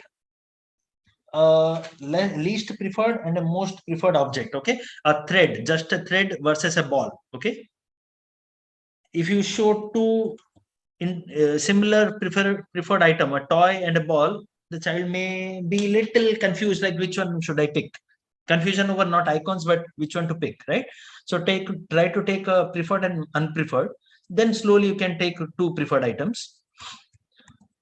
Okay. Always understand that fun-based activities, it should be during games, during craft, during music, during stories, during reading, anything you can do. Like, always give something to talk about. Okay. Give different situations and see how the child is reacting to it. Okay. This is an example of a wristband communicator here, using a communication partner. Now focus on, when you are teaching one word, focus on few words, like you are talking about big and small today. So whatever you teach, show the big hat. Tex had a big hat. Rex was a big dog. So focus on that big, exaggerate that point, and always point to that picture, big, big, big, so that gets registered in the child's brain. So next time when the child hears the word big and looks at the image big, what will happen? The child's brain will show image of a big, large thing. Okay. concept will build. So that way the pairing in the brain will occur, and next it becomes stronger. Okay, you can use this for song choices. What song do you want to play? One page you will have song choices, and next pages you have different songs.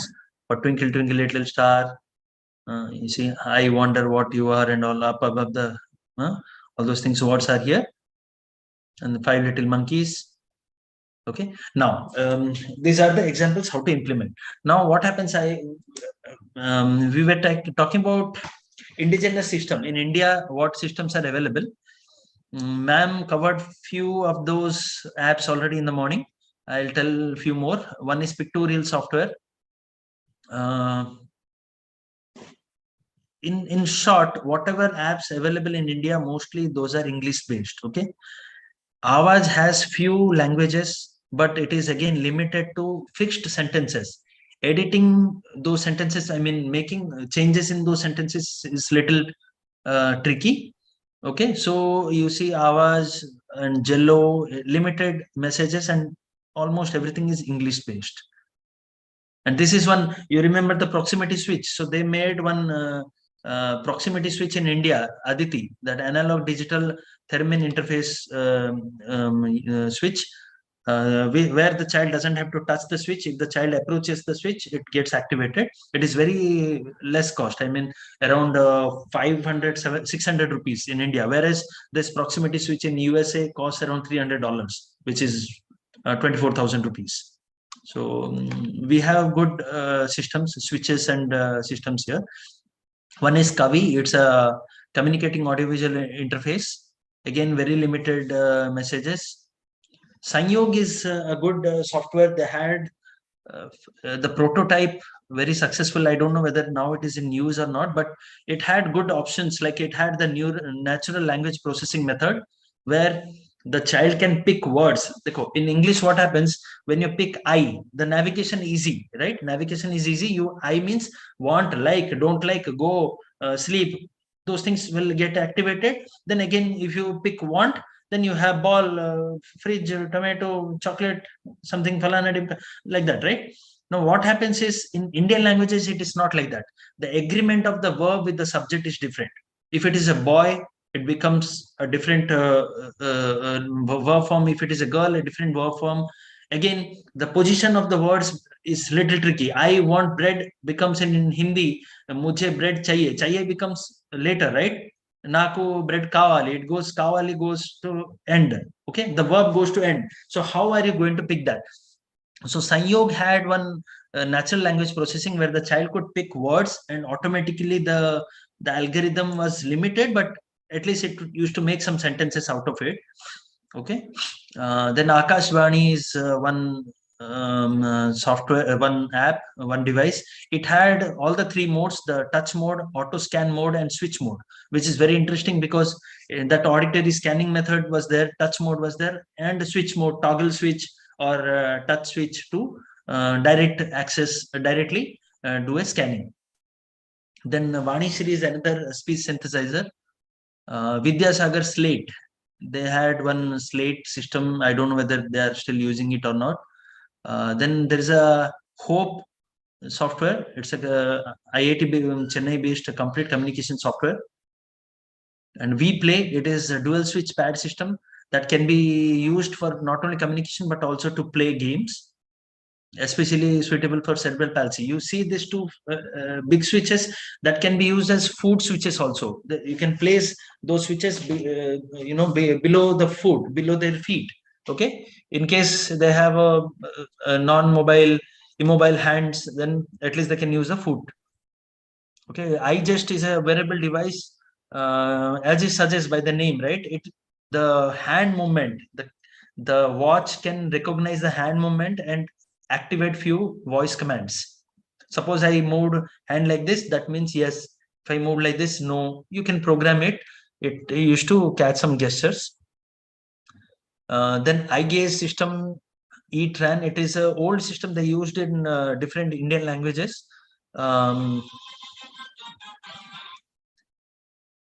ETRAN communication system they used in different languages. Here you see one example, figure 5 here. You have only 8 options, 4 letters and 4 numbers, and that 8 letters gives rise to 16 messages in different categories. Okay, so if you change the page, if you suppose you have 5 pages, then 16 into 5, 80 messages which are in sentences. It needs little training. Okay, so suppose the child wants to say main theek nahi hu, so the child has to look at a and one. How will the child know and one means main theek nahi hu? It needs little training. The child knows every time he has to. Most of the time, if a postlingual case, the child acquired speech, adult child, anyone acquired speech, and later something happened and they lost their speech, they can use it very effectively. Otherwise also they can use it effectively. Only thing is you have to build the concepts by pairing, by using it in different situations. Kathmala or Kathamala, garland of voices. This is one built by IICP. And Kurakani is a 16 key pictorial voice output device used with CP. Talk, this one, 16-year guy, he developed this which converts the speech, breath into speech through scanning and automated learning. So if the individual is only breathing, so what happens is that puff and sip, you remember that guy was using puff and sip. Through breathing, the switch gets activated, it starts scanning word by word or column by column, and it goes to a target word. It is used in ALS, mostly ALS and PD and locked-in syndrome and severe dysarthric patients. Then Indian picture symbols for communication. This is one work in progress we are trying to do. If it is successful, one day we will make it freely available. This is an eye-gaze system, high-tech system. Are you still able to? Are you still not able to hear? Because this is very interesting one. Not able to hear? Yes, sir, we couldn't hear. Okay. Okay. Basically, this is my colleague sitting. This is my office, my desk, and there is a video camera mounted on the computer, and there are 20 icons here. Now I'm giving him instructions. We are using eye gaze. The camera is catching the eye movement as well as facial expression. If the person is twitching like this, it picks the symbol.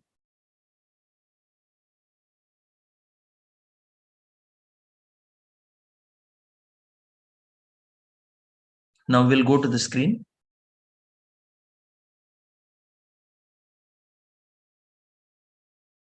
Now I will tell him to pick one icon, okay?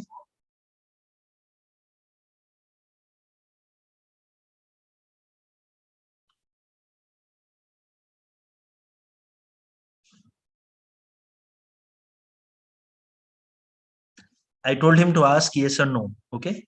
So he goes to the icon. Ask me a yes, no question gets activated. Roll. Next word is roll. Who goes first?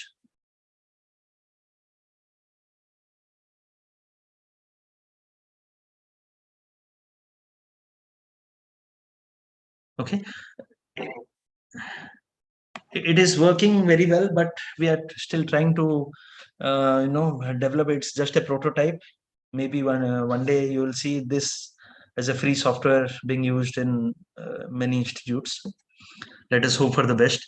So, myths and realities. When we talk about implementing in India, first thing is cost. Cost effectiveness is a big major role because we don't get anything freely provided. Just like hearing aids are under EDIP scheme, you get at least some facilities, but AAC devices are far reality now. So cost is a big thing, big factor. But other than that, there are social stigma that the parents think that using AAC makes the child look abnormal or retarded, right?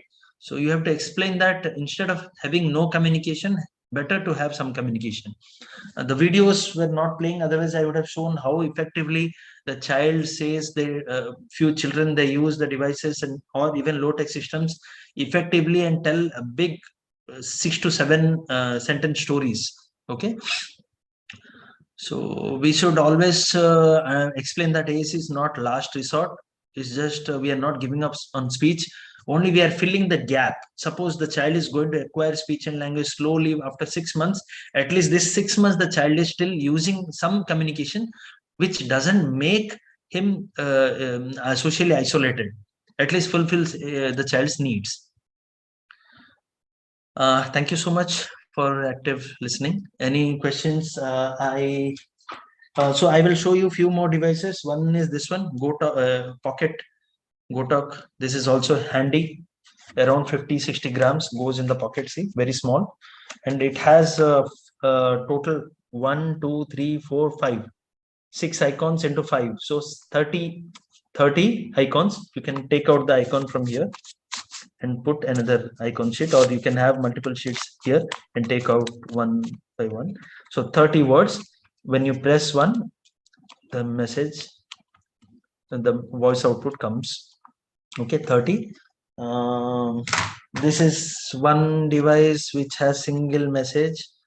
You can put it, place it on the wall. The child presses, just touches it, and it says, "I need help" or "I need bathroom." What else?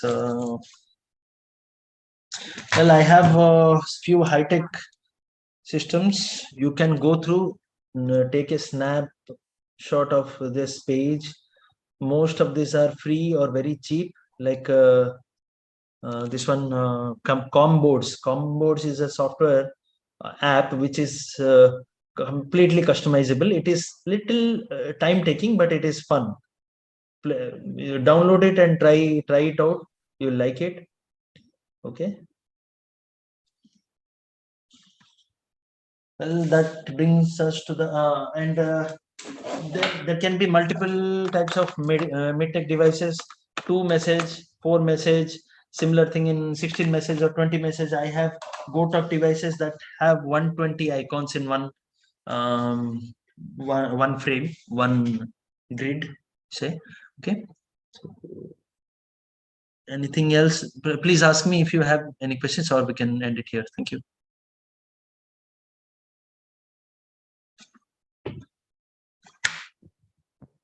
Thank you, sir. That was a great learning. Anyone who have queries can clarify them with.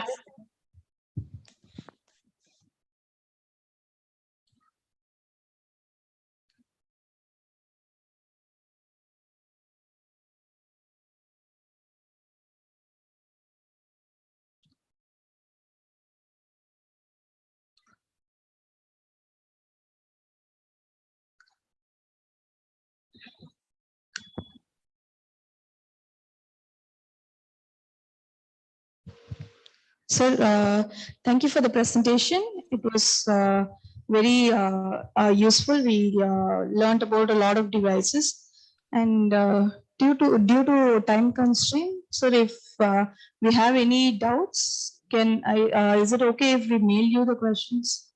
Yes, surely. Please, you can have my email ID and ask the. Give me 1 second. Give me 1 second, please, man. Okay.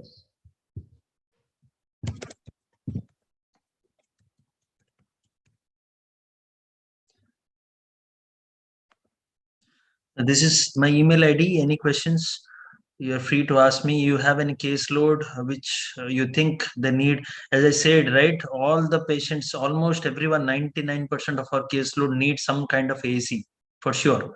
Okay, so any questions with any kind of caseload, ask me, approach me. I will help you to make one low-tech system without much expense. I'll help you with that. Okay. Thank you, sir. Now I would like to call Miss Roshni to deliver out of thanks. Thank you so much for organizing and inviting me. Thank you, sir. Thank you so much for this informative lecture. I think our students would have gained some knowledge about AAC, practically how to implement everything in our clinical population. Thank you so much, sir. One more thing, I would like to thank Professor Arun Banik, sir. He's very dear to me, very respected, and he's my teacher, my guide. Thank you so much, sir.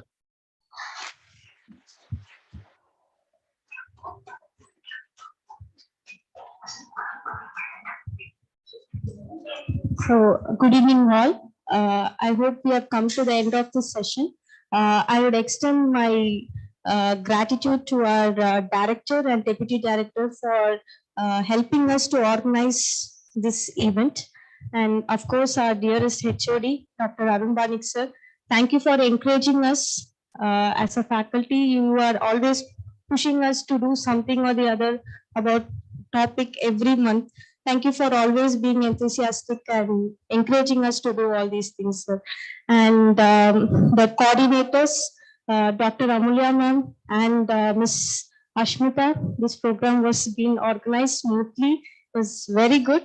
And of course, the resource person, without them, this event would have not been a great success. So Dr. Arya and Venkat sir, it was a very, very useful session. Like they gave an introduction, then of course, sir gave us how practically all the AAC devices can be applied. I hope we take these information and implement things in our clinic and make this useful to our children who are coming and seeking help from us. Thank you. Thank you so much.